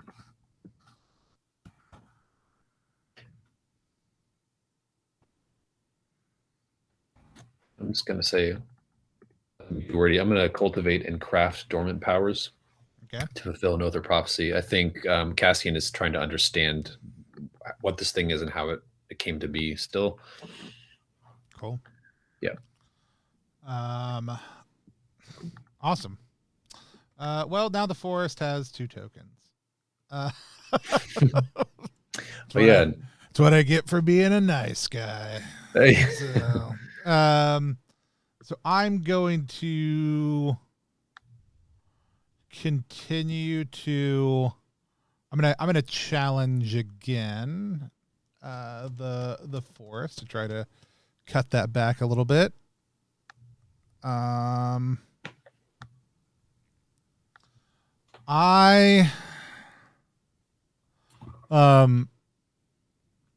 think we see me like kind of perched again high above the lake, but we see me next to the canal with this figure like cloaked across the way. I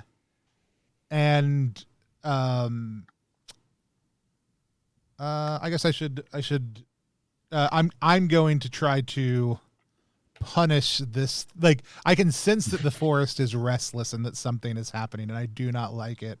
I think my character is still a little bit ambivalent to your like, is aware something and someone is here, but is not exactly sure what it was and just really wants this to stop. And so I am going to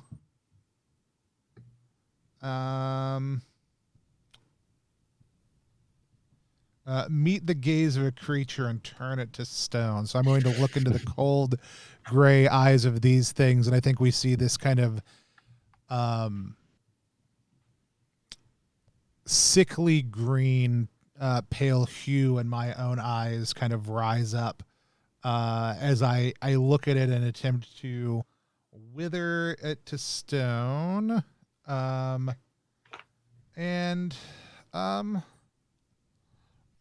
gonna risk my mind also too, because why not? Yeah.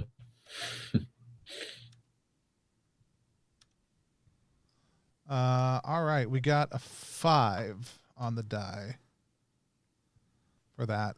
So I do manage to turn this creature, this unseen creature, to stone.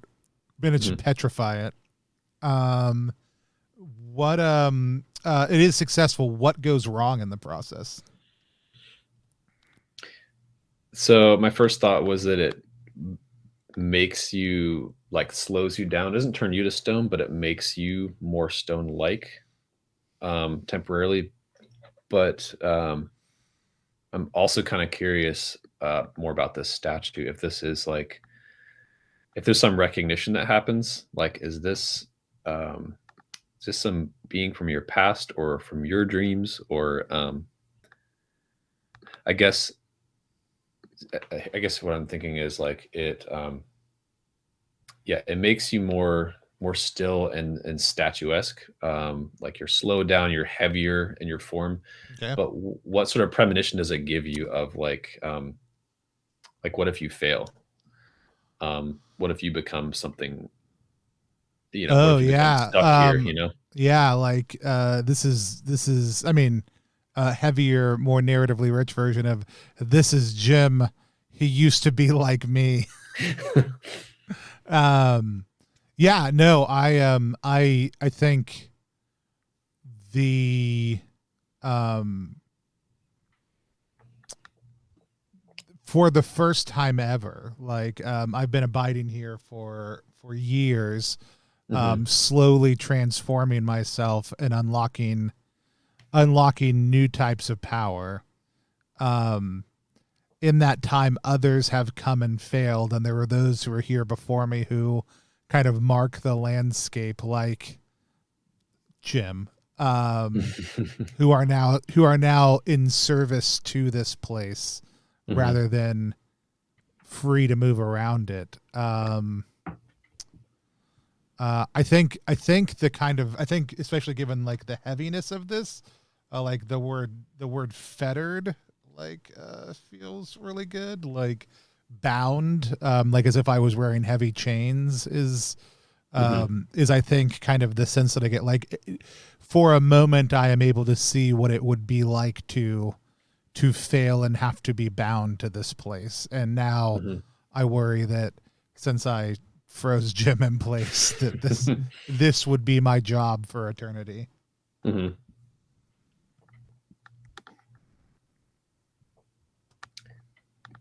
But whatever the threat of that thing was is gone, or is neutralized for now. Yep. Cool.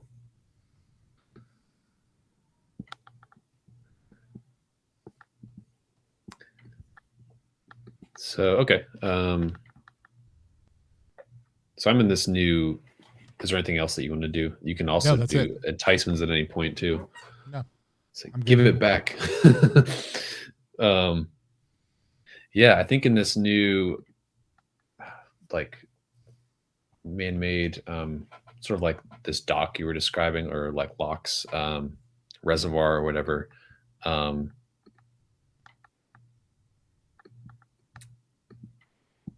I like the idea that Cassian is still just kind of like been washed down into here. Now he's just kind of like trying to climb out, trying to find a way out. Um, so I'm going to sort of start there and make another reflection roll.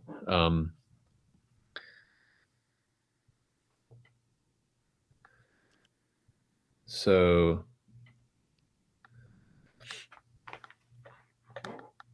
I think again the light die would be no, I'm gonna add a dark die for fun. So the roll is just looking. I think this is definitely like a struggle moment. He's still recovering from that being battered. Um, and I'm gonna look at my charms I could use here for a second.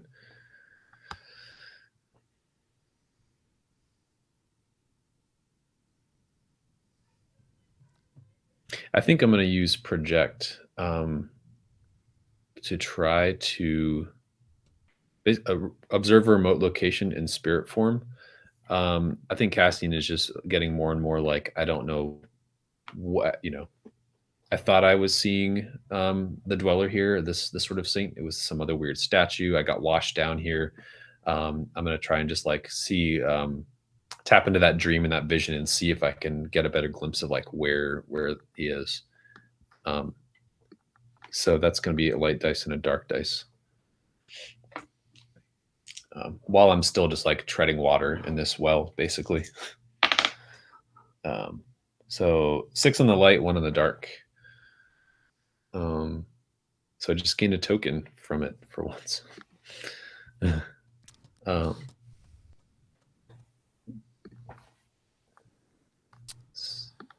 So Brian was just asking how this works, and for anybody who has joined us, in Token, we're basically playing till something has 3 tokens, and we're telling the story of a seeker, which is Gabriel's character, a dweller who is a being who lives in this place that we are in, and we are moving about, kind of circling each other, trading tokens back and forth, discovering things until either one of the two of us or the forest itself has them, and has 3 tokens. And there's basically 2 kind of core roles that we go back through, and that's either dealing with things in the forest to keep it from winning, or kind of seeking out tokens of our own.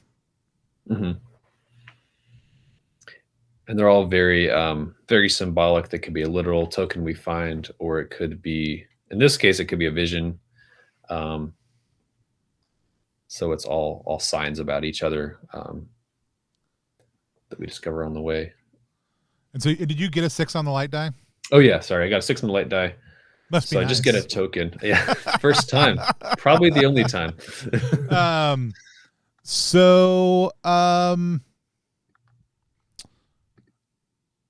Yeah, I think for a moment you see me, and the moment you see is the moment of me turning this thing that just attacked you into stone. And I think and I am majestic and imposing and tall and gaunt, like the figure that you just discovered, and you see no birds, and it is not the illuminated manuscript, but the vengeful reality that in your mind speaks of protection, but to me was just a moment of frustration, I think frames me. It kind of fuses the 2 images together. It is all of a sudden now a grotesque, like the image of a grotesque savior, I think now looms heavy in your mind. That's awesome. Yeah, because then that is going to also change my instinct here. I think with that. Tokens, vision of a grotesque savior. I like that. I'm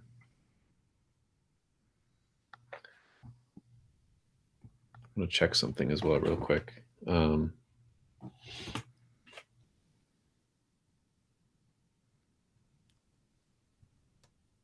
Okay, good.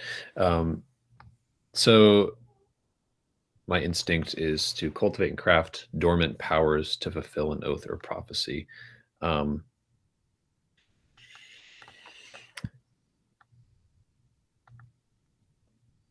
also looking at my secrets again to remember them, because that is supposed to be a look away thing. Yeah. I think something about seeing the dweller like use this power, this sort of turn this thing into stone, is definitely, again, mirroring Cassian's sort of like artisan skills and the sort of miracles and speaking to the elements, and seeing this as like an advanced realization of those powers.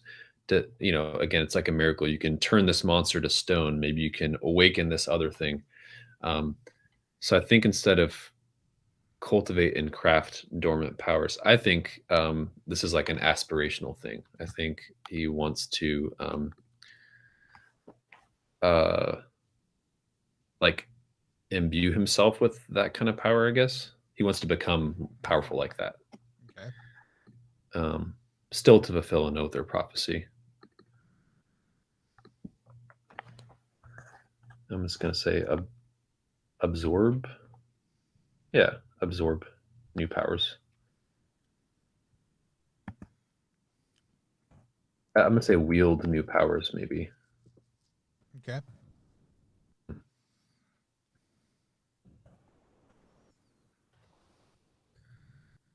And it's back to you.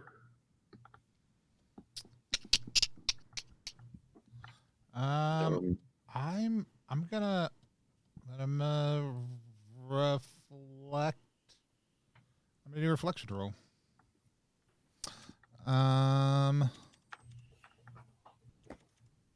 Let's see.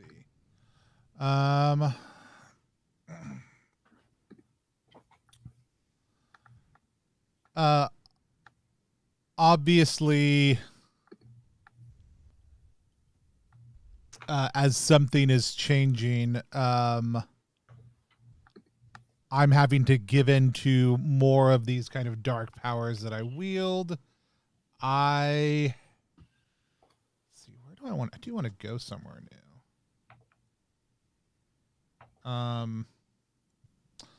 I think I go to. I do think there is an old, an ancient worship site. Like let's just let's just do a like a stone altar, deep within the woods, surrounded kind of by a natural amphitheater and enclosure.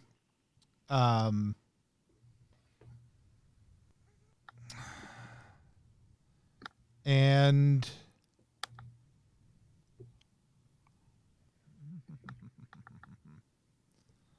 I am going to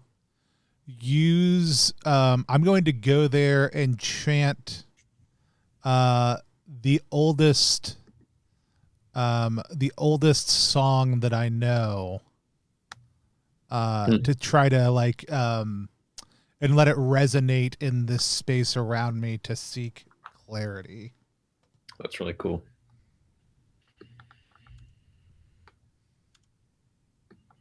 That is a 5. Cool. So you gain a token here. But encounter something dreadful, and the forest gains a token. What token do I find, and what horrible, dreadful thing do I hear? Skyzor, the chant is just the Halo chant. Oh, I don't actually know how to do the Halo chant. I all of a sudden I realize I don't either, really, but that very is all you get. That's it. That's the very echoing, like in a cathedral, like this right. This choir. Yeah. I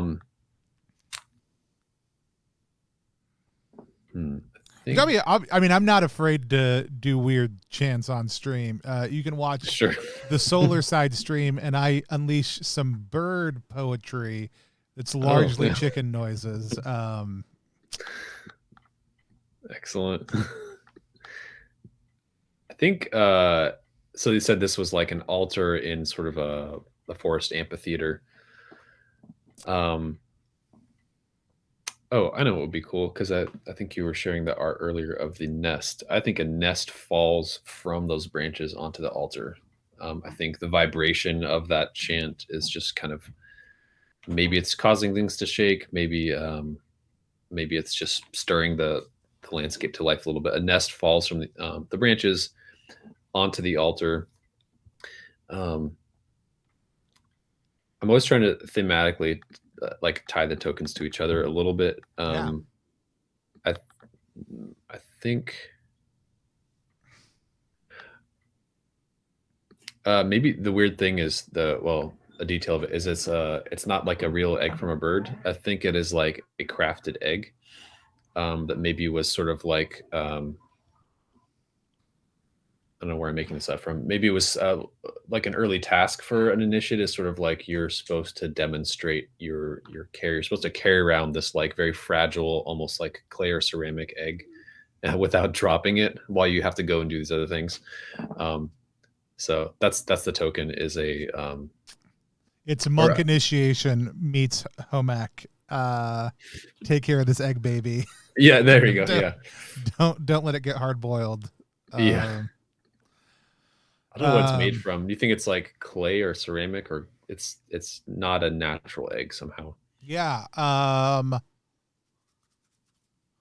What's interesting? I mean, I almost like that it's glass, like and not like if you make a round solid piece of egg glass, that's going to be actually pretty substantial. This is like hollow, blown out, like delicate glass.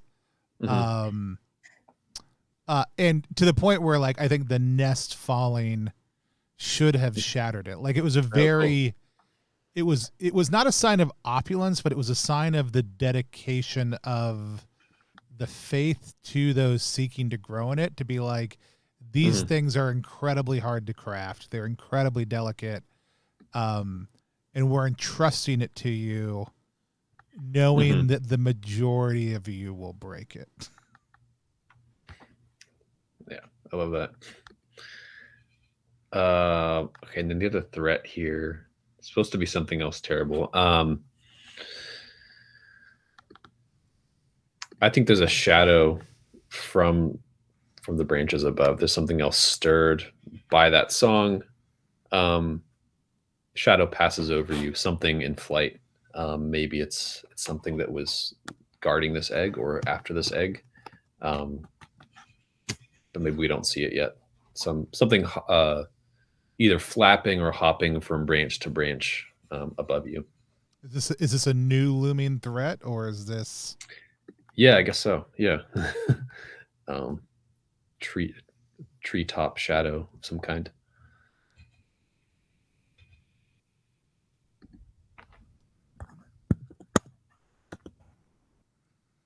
Okay.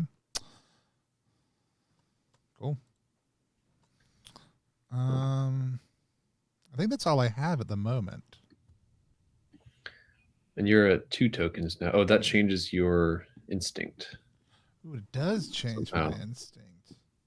I'm curious about I don't know if this ties to it at all, but this location, this altar, like,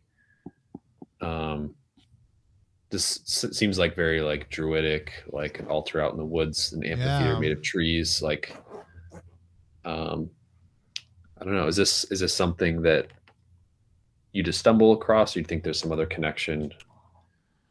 No, I think this is probably one, like when I arrived, this probably was my first destination when I showed up here. Like in my mind, in my old mind, this represented the true power of this place, and I've come to understand more perfectly that it was just a starting point. But coming back here, like it is a place where the world I used to live in meets this forest. Cross time. Maybe we just do this. Form a sacrificial bridge across time to unlock my true power. You gotta power those types of that type of magic somehow, right? That's right. What do you think the sacrifice is, or do you have an idea of that yet? Is it just that power requires sacrifice kind of feeling? I think I sense that something must be given. Yeah.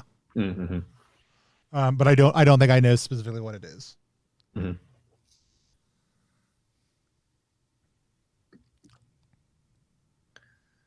Cool.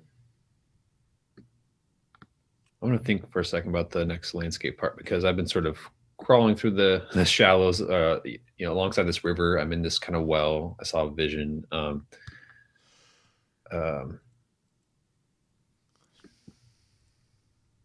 trying to so one of the goals of this game is you're not supposed to, the principles of play, you don't want to force your characters to meet. They can't technically meet till someone has 3. Right. So they've sort of been brought together. So you're pushing towards each other, but you can't let that happen quite.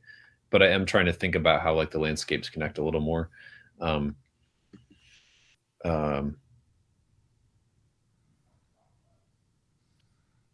No, it so is, yeah. and it is one of the reasons why I liked like, hey, I'm in a place that you were just in, right? Mhm. I like, and I also even like the astral vision of like I can see the other Yeah. person, but I don't. That's it's yeah. Hmm. I think I want to keep connecting these. So I like how when we started, we were talking about the river having these massive boulders, um, a deep river winding through a maze of boulders. I think as I'm climbing up from this other, like I've fallen down into this sort of reservoir, this big kind of man-made lake. On the other side, I think there's a bridge. Um, I think that might be connecting to these other like structures someone left here a long time ago. Um, but for fun, I want to roll on the random features. Um, see if it will load it for me. Yeah. Oh, bridge strangeness. Never mind. What's a random strange thing that could be on this bridge?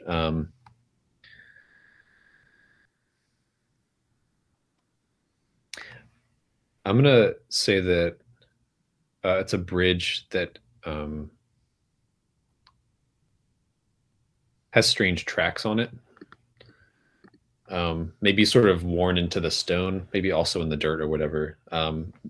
Maybe this has something to do with that figure that you turned to stone before, or maybe these are tracks loosely like a path you've walked before. I don't know. Um, but I'm going to explore this bridge with strange like markings along the bottom of it. Okay. And the forest does have 2 tokens. How are you feeling with like the length of the game too? Because at this point, if either of us don't push it back, we're risking the forest swallowing us. You know. Look, I am happy to be done whenever. However, letting the forest win isn't really. I mean, Yeah, you know. that's fair. Yeah. Yeah, I feel like I'm always into flirting with that disaster, but I don't feel like we've built it up enough yet with where we're going to meet. So I think I'm going to try to um, look for a second here. It isn't. There is like there are. Very rarely do I feel like a story game Yeah. has solid levels of mastery to it, and I do Yeah. feel that way about Token.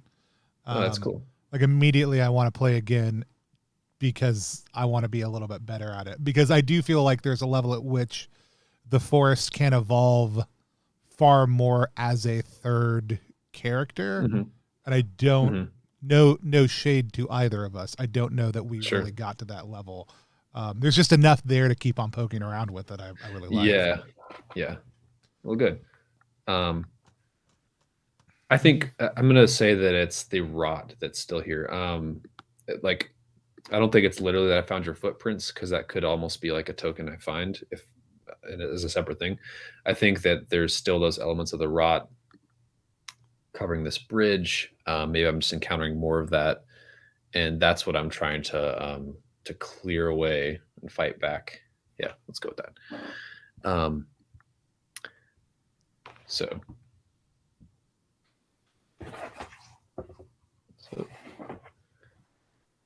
think of a good skill here. Last time I tried to do artisan type of skills, it kind of worked, but then it didn't. I think going off of when my instinct last changed, and it was being this thing of like wonder, like I want to wield new powers and fulfill this oath or prophecy. I think I'm going to approach this with wonder a little bit more.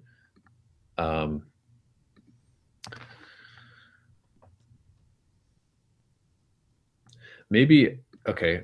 Tell me what you think about this. Maybe Cassian has very distantly heard some of Shami's singing, or maybe that's part of the story, and I'm going to sort of attempt to do a song of my own, trying to become a similar being, and maybe like sort of try to command this sort of rot to like let me through. I don't know how effective that's going to be, but it's sort of trying to become the same. But I love it. Yeah. Yeah. So 1 light dice for my skill and wonder. Yeah, I'm gonna add the dark dice as well. So I think the dark dice, I'm just checking if there's a charm here that describes that a little more for some texture. I think this.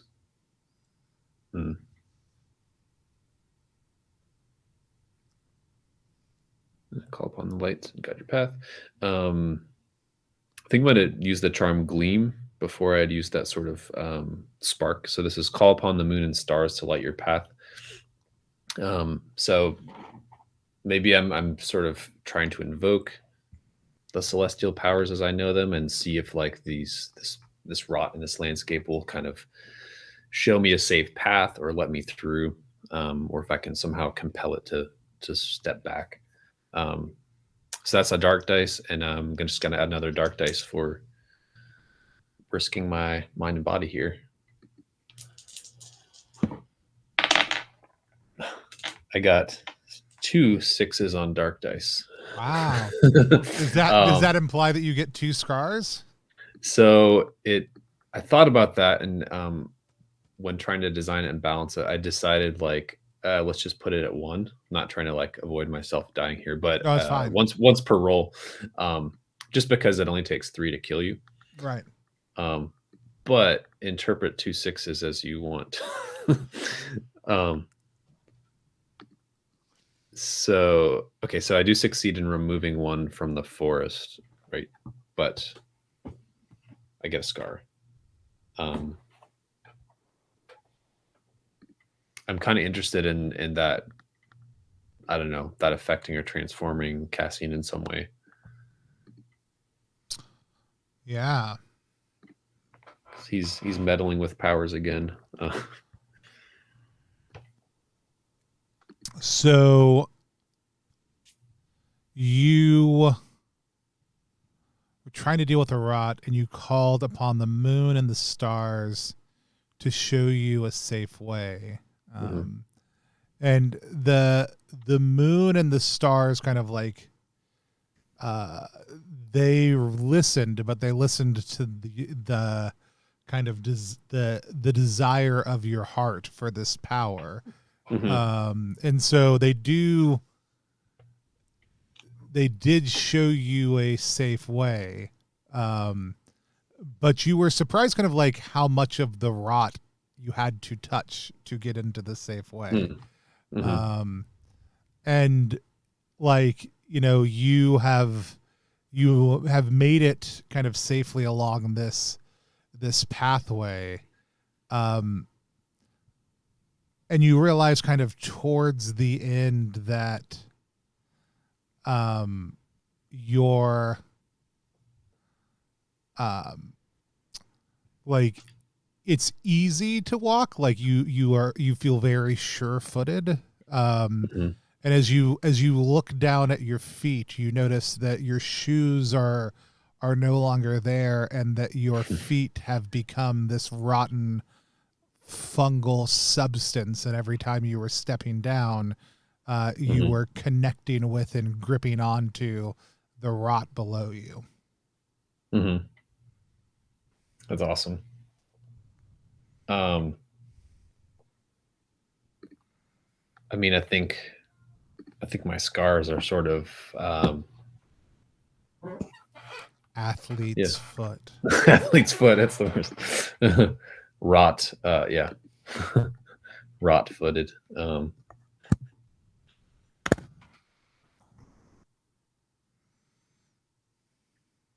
Which, again, that's kind of what I'm going for. Is it's both. I'm getting what I want, but it might kill me at the same time.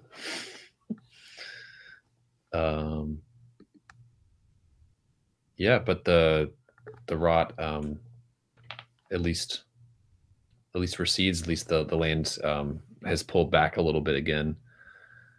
And yeah, it's back to you. All right. Um. I'm gonna make the high stakes reflection roll now. Yeah. Are you still in that sort of amphitheater with the altar? You were going up, right?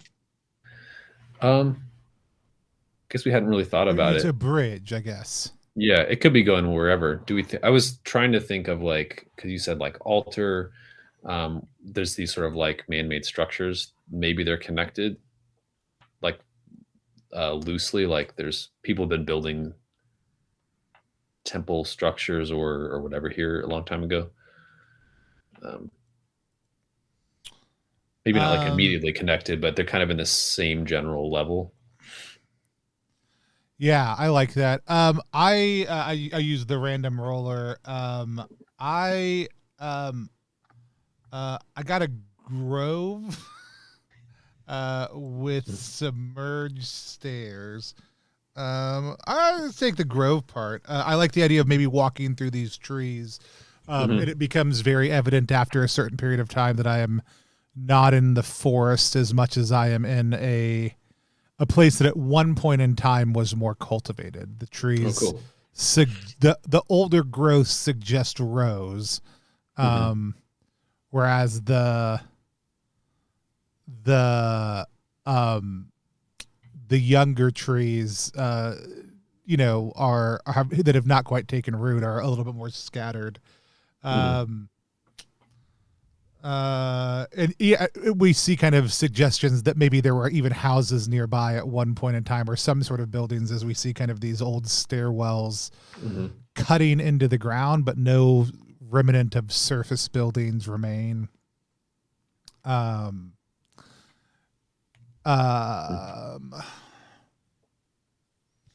I think I'm looking for, having been here long enough, I know that every once in a while that one of these trees will still sprout fruit. And that is one of the most sustaining things, and potentially one of the only sustaining things you can find in this space. Let's see.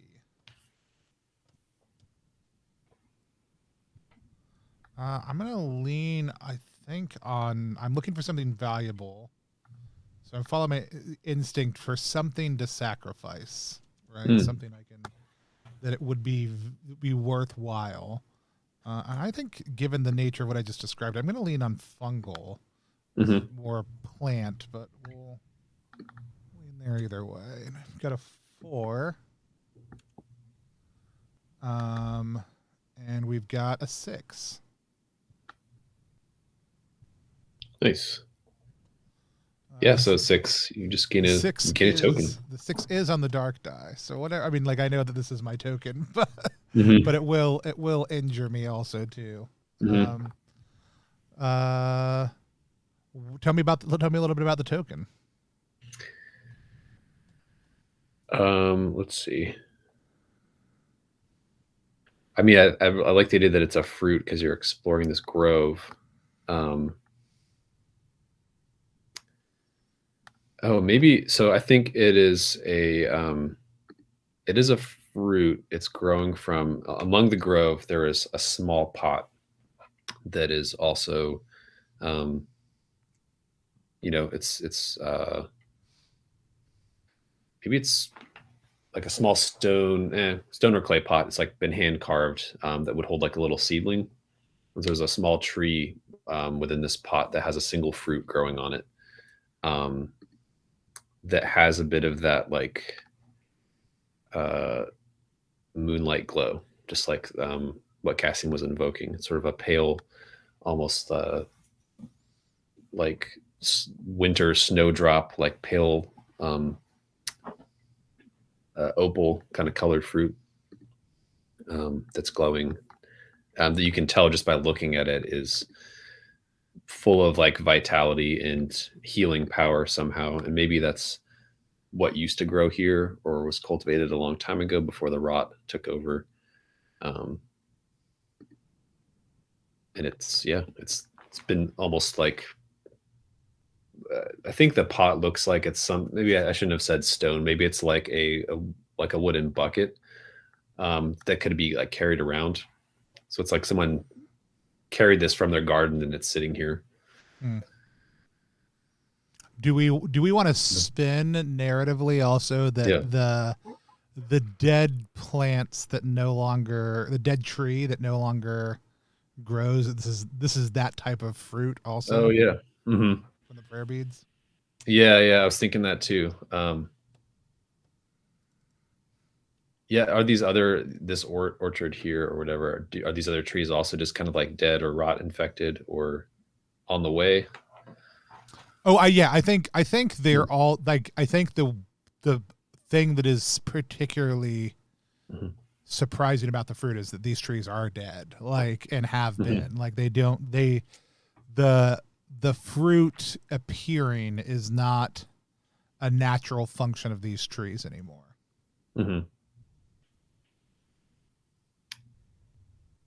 Yeah, it's like the tree of Gondor is flowering again kind of thing, or someone has found one branch from these dead trees and brought it back to life.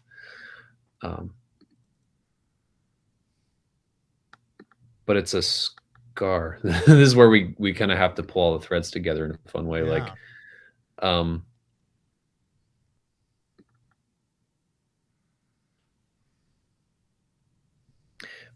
I have a suggestion for the scar. Sure. So, because you were looking for something to sacrifice to, create this bridge between worlds, maybe the scar is the realization that this might be something that's just precious or has enough power to do it, but this is probably like the only surviving fruit. So sort of like you'd be sacrificing more than just this one branch. This is possibly how the grove could come back. Yeah.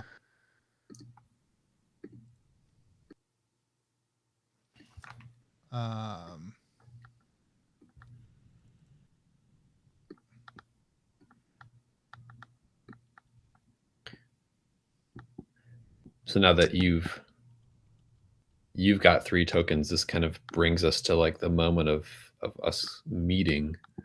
But I guess kind of be curious to hear more about like, what Shame thinks of, like what the reaction is there if this, bears any more weight on your instinct here. Like, oh, you're changing it. Cool. Yeah. I didn't form a sacrificial bridge across time to unlock my destiny. Mm-hmm.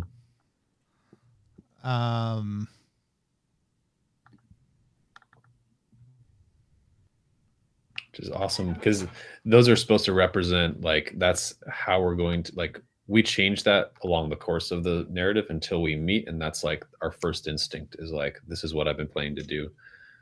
So that's the sort of narrative weight of it, is that's what you're going to act upon, Yeah. Do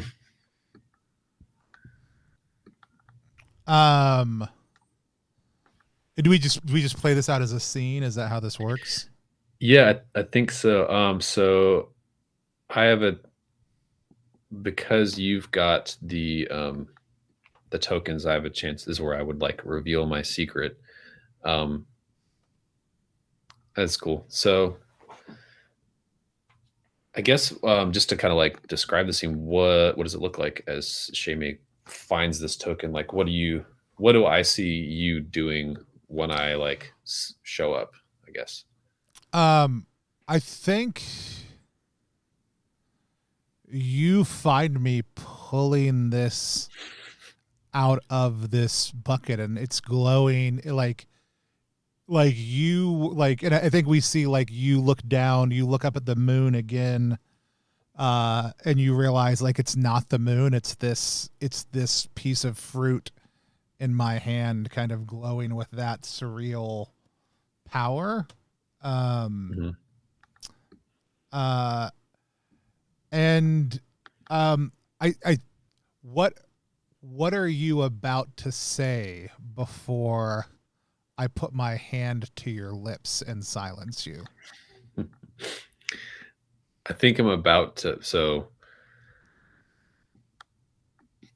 I think I'm about to reveal that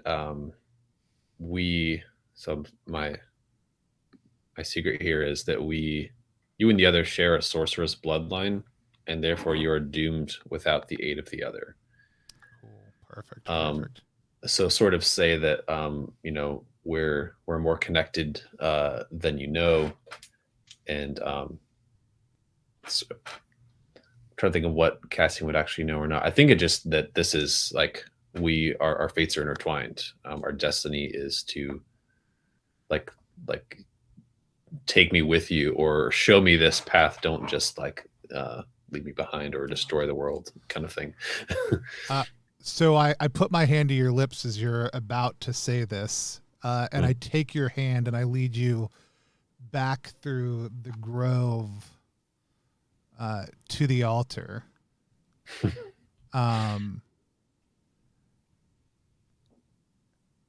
And I give you the fruit,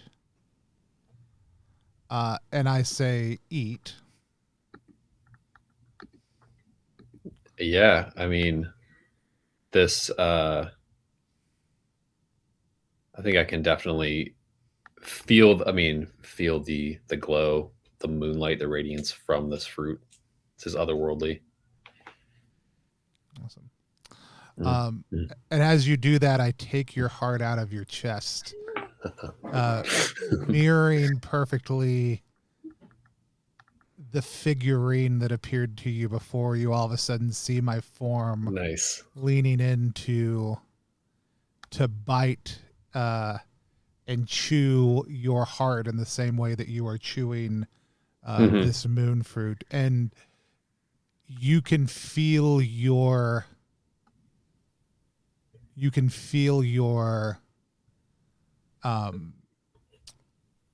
the power you had over the elements is draining out of you, but it's being filled up by something else, by the whispered secrets of the stars and the moon, by the rot in this place, and you can feel yourself growing in stature, stretching and elongating, becoming more and more majestic as I almost seem to shrink in front of you, until the eyes staring back at you look almost identical to your own. The face is different, but the eyes are the same. Your feet still made of fungus, but your all the strength of this place from me has flowed into you, and all of your humanity has flowed into me. Because my secret is deep in my heart, I know that the other holds the key to a powerful cure, and that I am doomed without the aid of the other. Nice. And as you black out, songs come into your head, ancient songs of power, not like the magic you had before, but older, more ancient, limited in some ways, but without anything to block it or anyone to tell you that it was wrong. And when you are awake, you are alone in this place. That's amazing.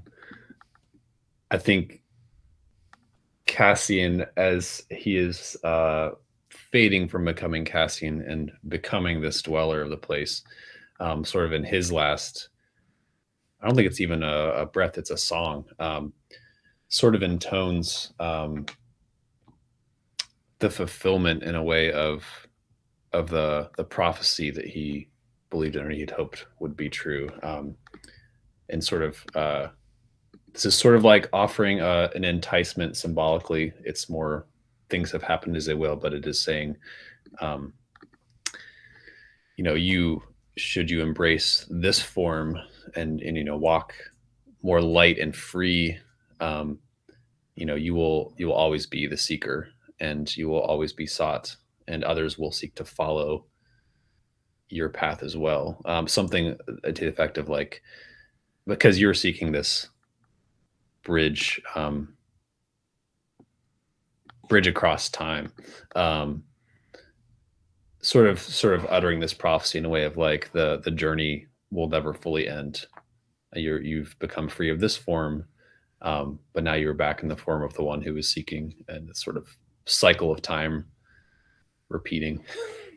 Yeah, I think the whatever pre-clips we saw of my character as a young person in the Mhm. opening scenes of this of the story that we've created, we kind of see him standing,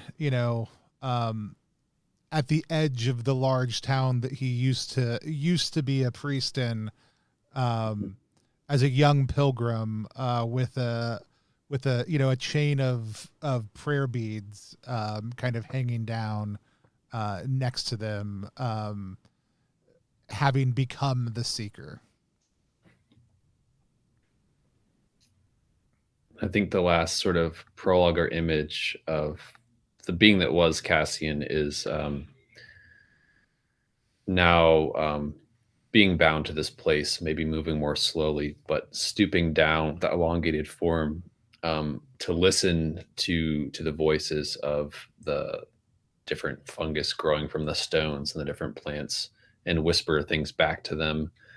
And every time he does that, they kind of shift in a new little fractal, colorful form, um, leaving patterns and signs for other seekers to follow. So the cycle continues.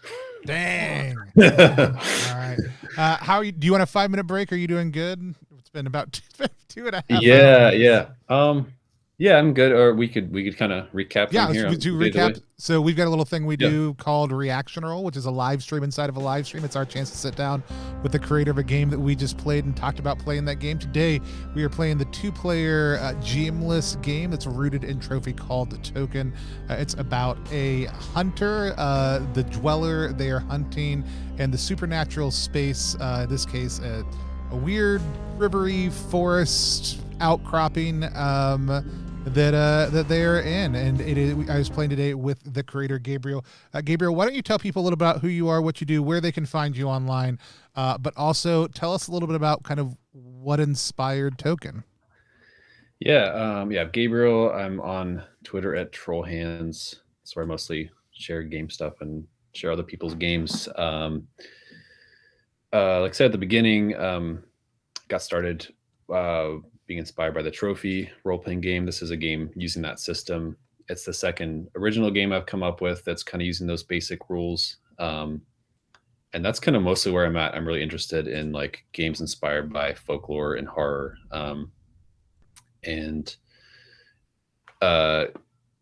helping people create frameworks. So with this game has like rules for making your own scenarios. It has tons of tables for prompts. I'm just really into that, like no prep, anti-canon kind of world building where you just collaborate a lot, you riff back and forth. And this, I should have maybe just called this a 2GM game now that I think about it, because that's kind of really what it is. No one holds responsibility for this story, but you both are kind of pushed to create it a whole lot. So those are some of the kind of things I create. I have a background idea for I have an idea for an expansion for this game. I'm hoping to come up with more scenarios and get other guest writers in. Yeah. Really excited about the collaborators I had on this one. So the game has scenarios by Michael Van Vliet, Mags Mined, Raina Jadi, Nora Rose, and Linda Cadega, and Pam Punzalan. Just all like writers whose other work I really admire. And it was really fun to just show them like, here's this game's framework, here's what it's about. Do whatever you want. And that's kind of what they came up with. Yeah. No, it was great. Oh yeah, no trash. I wasn't complaining about that. I was just making sure nobody needed to go to the bathroom. I think we did a great job, time wise, and we could have Yeah. ended 30 minutes earlier had we wanted to. There was a point Sure. at which Yeah. we could have definitely just cranked forward to the end. It is. I do love. So trophy games are notoriously, especially Trophy Dark, like play to lose. It's like play to lose, play to win. There's different end conditions. You kind of rush at them depending on how you want to. Like, I feel like, I don't know how satisfying it would be narratively, but you could play this in an hour. You know, if the forest just wins really quickly, or one of you just gets a lot of tokens. I mean, you could go fast through this.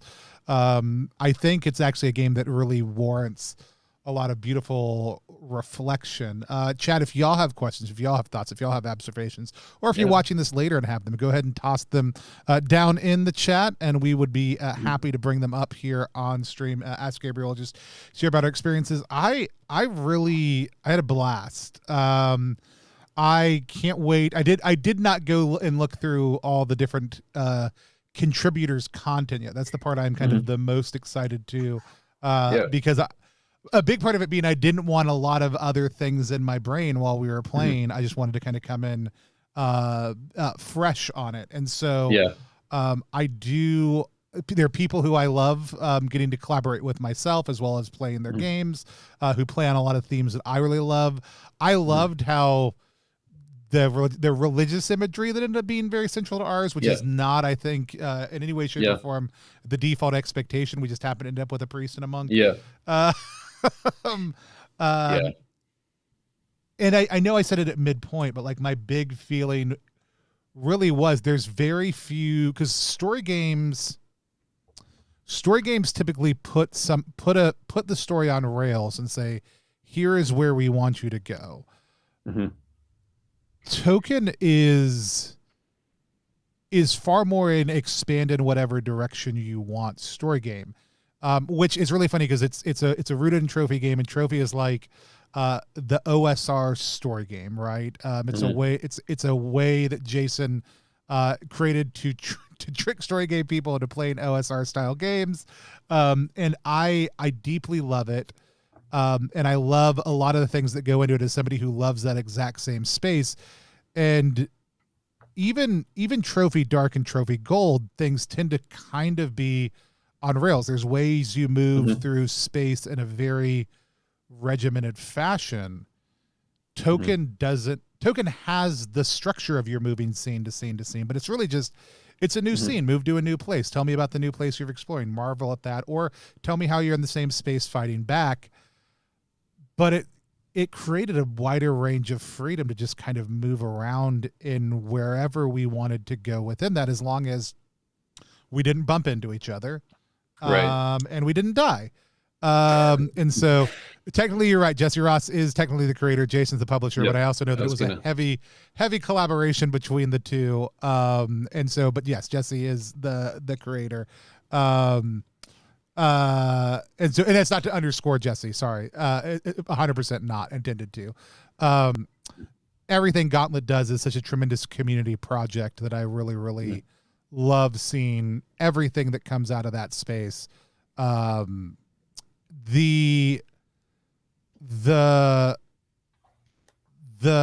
anyway, the narrative ability to just kind of move in whatever direction in that expansiveness made me feel, probably for the first time ever even playing a trophy game, the OSR desire to refine player skill to be better at the game.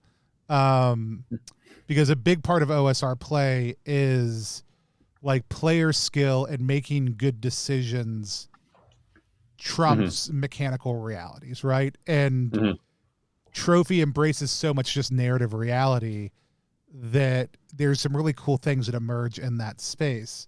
The way, this is me all processing out loud, the way Token does that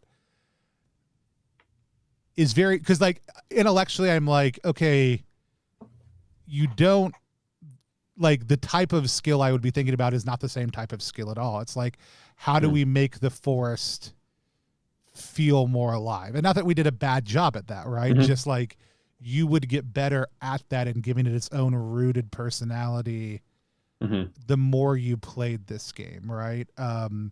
I thought we did a tremendous job of like doing a lot of mirroring narratively, a lot Yeah, yeah. of bringing each other's imagery and symbols and other things back up, probing into what is your character. I think we did a lot of like the forest piece is Yeah. the piece that I would want to go back and now be like, now I want us to just get a little bit Yeah, better at yeah. that piece.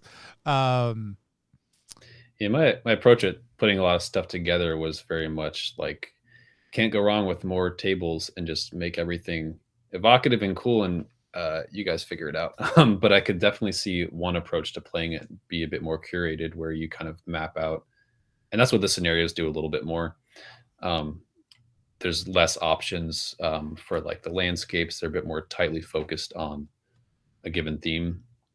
But maybe having a bit more of that mapped out would make that a little easier on the players because it is a lot of heavy lifting of like either here's a weird new random location, how does that fit, or I don't know where to go, what do you think is in front of me, and it's very open ended. But sort of curating that a little bit might make it easier. um, I was going to mention too, it's very the intention for this game is to kind of take any folklore or fairy tale or really any pair of like mythical characters that you want that are sort of opposed to each other and use this game to play out the story differently, especially to like subvert fairy tales. Again, the characters, one could start out thinking they're going to go kill the other. One could think something very different. It could completely change by the end. Um, so you could use a fairy tale where you know the ending and kind of completely subvert it, tell a very different story. Um, you could lean more into the romance side of it. Some of the scenarios do that. You could lean more into the horror side. I included a couple notes about playing this with younger players. yeah, I Um, loved that. Like the hero and the monster, like just yeah, stepping back into a softer presentation of these two yeah, things. yeah. Um, So hopefully, people enjoy it, and it is very freeform and very puts a lot of weight on the two players to really kind of be creative and bounce off of each other's ideas. But my hope is that there's a huge range of stories you could tell with it, huge range of themes, and that people want to like take the framework and go make their own scenarios based off of their favorite fairy tales or songs or whatever. yeah.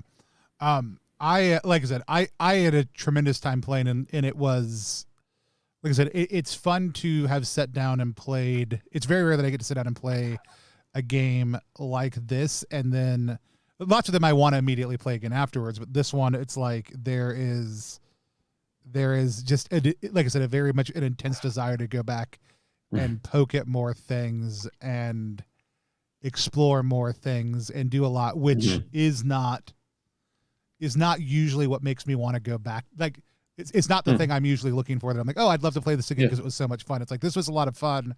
Mhm. And here are the things I want to do next. That's cool. Yeah. Yeah. And so um yeah. I loved it. Yeah. If people don't That's have really fun. questions, I'd love to just hit you with kind of a like you said it's Yeah. coming out in a couple of months. Mhm. Tell us a little bit because I know Sky's been with us a big part of this time. I don't know if they still are or not, but tell us a little bit about some of the stretch goals and collaborations you got to do. You talked about it a Yeah. little bit, but tell us about the soundtrack and other kind of things that you're excited about as this project gets Yeah. ready to go out into people's hands. Yeah, also just want to make sure I'm shouting out the art for the cover and all the interior art is by Ezra Rose. There, except there's a pair of illustrations by Madeline Ember. Um, Slightly different style of the Seeker and Dweller. So really, really happy to work with those folks again, and does so much for the atmosphere. Um, my partner Sky's a songwriter, and in my first game Candlelight, she wrote a sort of theme song, and we kind of worked on having the lyrics kind of mirror the arc of the story. So for this one, some of the inspirations for the game are again like tragic ballads that either end in disaster or these sort of broken token ballads where there's a lot of variations about the maiden who's wearing this ring until her sailor comes back and they sort of meet and there's a sort of exchange to sort of prove each other. Um, a lot of ballad and references, but um, the songs. So one of the songs we haven't released them fully yet. One of them is very much like that young adults version that's called "My Monster and Me." Both of us do a lot of other work with kids, either her doing music for kids. I run games for kids. So that was something I wanted to kind of touch on, even though this is like a horror fairy tale game. But that song is very much a tone of kind of like Where the Wild Things Are, of this child out looking for this monster, seeing if, all the stories they've heard about them are true. There's two other songs that are, one is kind of in the voice of maybe a dweller from the ocean that's sort of calling someone down to meet them in the waves. And the other one is all about a frost queen, and the sort of verses ask you over and over again, as you're going through this landscape and the icy fingers are tickling at you, will you let the frost queen find you? Is kind of the theme of Token in the end. What happens when you meet this figure. So really excited for that, and everything she does is amazing, and it's really fun to have an excuse to collaborate in that way. I'm hoping that's a new thing that more people will do in their own way. I just like seeing when people make playlists for their games. So I'm hoping that original songs that go with games can become a thing. Yeah. It's now so we did our first musical commission for Down We Go, but we already have music in the work for Through the Void also too. Will Yobst is doing that. And it's like the best to do that kind of world building around your game. I feel like especially for anti-canon stuff, which I also deeply love, music does something very different and lets you make a very specific statement about the world you're inviting people to inhabit that doesn't throw up weird walls like other types of world building do. And so I'm very excited for that. Also, Gorgor down in the chat says that they noticed that there are pogs and they're very excited about that. Hey. Tokens for your game of Token. Literally. And they this is also smaller art from Ezra Rose that is in the game. So we kind of put it both with the scenarios. These all actually symbolically go with most of the scenarios. So if you happen to look at it later and see how they tie in, they loosely tie into the themes of the individual scenarios. I love that. Yeah. No, it's such a great project. And like I said, one that I have been very much looking forward to play for a year now. Did not disappoint in any way, shape, or form. It makes me I was trying to go back and see if I had finished my pledge manager yet, because I was thinking I need to add candlelight on also too. So the writing style is also just very evocative, which I think for games, the trophy scenarios I like the incursions that I like, and the experience of play is very much about the small language choices that get made. I do love the tables in Token are also tremendously excellent, and do a lot to give you what you need to start playing. I also love some of the way that the skills are interpreted based on the language is also it's a very interesting, hey, you were this and this is it. So youth being wonder, right? Is a very beautiful articulation and says something very distinctive that even youth and then followed up by something else, right? Like enthusiasm would say something very different. And so looking at the way on some of the tables that you parsed out what this is going to signify in this person's background, I loved it. Just kind of looking at that as a very intentional form of word choice. And so, Yeah, like I said, just super thrilled. If anybody else has any questions, this is a great time to ask them. Otherwise, I'm going to make a couple of announcements. Just a reminder, if people have not yet, you can hit !hunt me to get entered into a chance to win a copy of the game when it goes out to everybody else. Otherwise, you can go to ttrpg.link/TokenGame to go check it out also, too. I will say thank you again to Signal Station, who is one of the contributors to Token for being on and for making sure that I credited Jesse also too, because that was not in any sort of intentional exclusion, but also for gifting a sub to the Believer 74 here and on the shout out channel to also too. that's Michael Van Vliet, who's an amazing collaborator.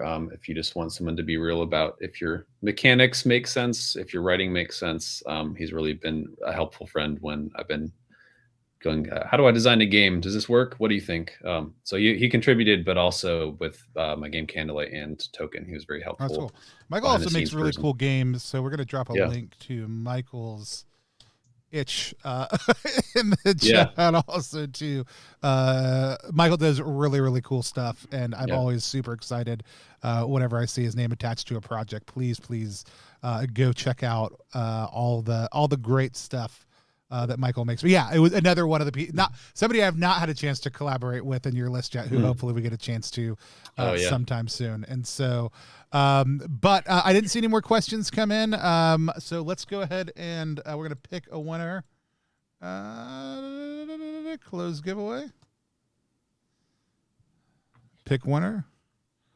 Gorgor Big, you have won. Gorgor, shoot me a message over on Discord with your shipping information, and we'll get you squared away. I'll find out what I need for you from Gabriel, and we'll get you set up with all that as well. I really want to encourage everybody else to go to ttrpg.link/TokenGame. Gabriel, if people want to follow your work, they want to pick up other stuff, I know that they can go there right now and basically pick up anything that you have in print, but what's the best place for them to follow you in the future if they just want to stay up to date on all the different things that you're making? So on Twitter, I'm at Trollhands. On itch, it is glowingroots.itch.io. That's sort of my game name I've put together for publishing my stuff. Both of those places. And again, just shout out to Jesse Ross for creating Trophy, for Jason and the Gauntlet. All this was inspired by those early moments of talking about all the evocative writing and the tables. That was what got me absolutely hooked into trying to create worlds myself. And that's why I keep building on it. And check out Trophy if you haven't. It's an amazing game as a contributor, but that's where all this came from. So highly recommended. If you want to learn more about writing good adventures, period, you should be reading Trophy Incursions, but also you should check out the way Trophy Loom specifically is going to be a book that any designer out there who wants to write adventures is going to want to pick up and read and absorb. It's very good. But I would encourage everybody between now and then to also pick up a copy of Token. Like I said, the digital is up now. You can go ahead and get it. But a couple things we've got coming up. My brain isn't working about everything, and actually we had somebody drop on a stream this week, and so we don't have anything until Sunday afternoon. We're going to be playing Children of Uma with John Hambone McGuire. It's his upcoming 3-2-1 action RPG game, so filled with cinematic action.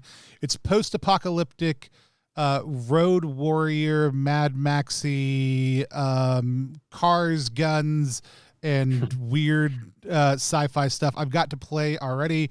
I played, you're almost all teenagers as part of a gang.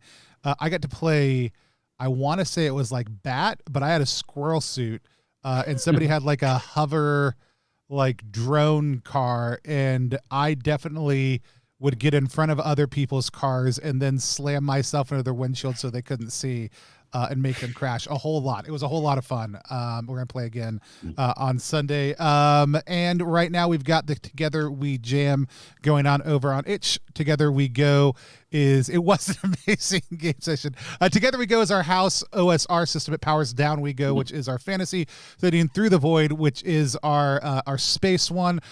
If you like the kind of stuff that comes out of the Gauntlet, you should check out some of the stuff that's coming out of the Together We Go jam. It is kind of the opposite take of Trophy. It's solidly OSR, but with heavy story game elements in it. And so if you enjoy one or the other, if you enjoy one, you'll probably enjoy the other. But there are people right now creating auxiliary classes, standalone systems, adventures, dungeons, other stuff like that for Down We Go, Through the Void, and DungeonDelvers.tv by Keegan EXE. I cannot express how tremendously amazing the stuff that's been coming out of this has been. I really want to encourage people to go to ttrpg.link/TWJam. If you are a game designer, a lot of times the core rules for these games are one page, or the other pieces that you add into them are very modular, very easy to write. It's a great chance to step in and try your hand at very evocative OSR design. So please go check out that and support all the amazing folks who have different pieces coming out. Trashorama, After the Bomb did drop today, Gorgor Big, which is the Fallout inspired and not quite legally distinct enough, but don't tell anybody, version of that. Aaron King did it. We're going to be playing it sometime later on in April. I am very excited about that. But there is no funeral party this month. As far as I know, I'll let you guys know. We're going to do something else. The big thing is GaryCon was going to happen, and originally Exalted Funerals convention was going to potentially happen this coming weekend, and is not. It's going to happen in July. So keep an eye out for all that stuff. Nobody came here to hear about that stuff unless you're one of my nerdy fans. Go buy this really cool game. We'll have more stuff coming soon. Until next time, Gabriel and I are going to wave at the screen until we go off air. Thanks for coming, Gabriel, playing with me. Thanks so much for having me. For watching. Bye.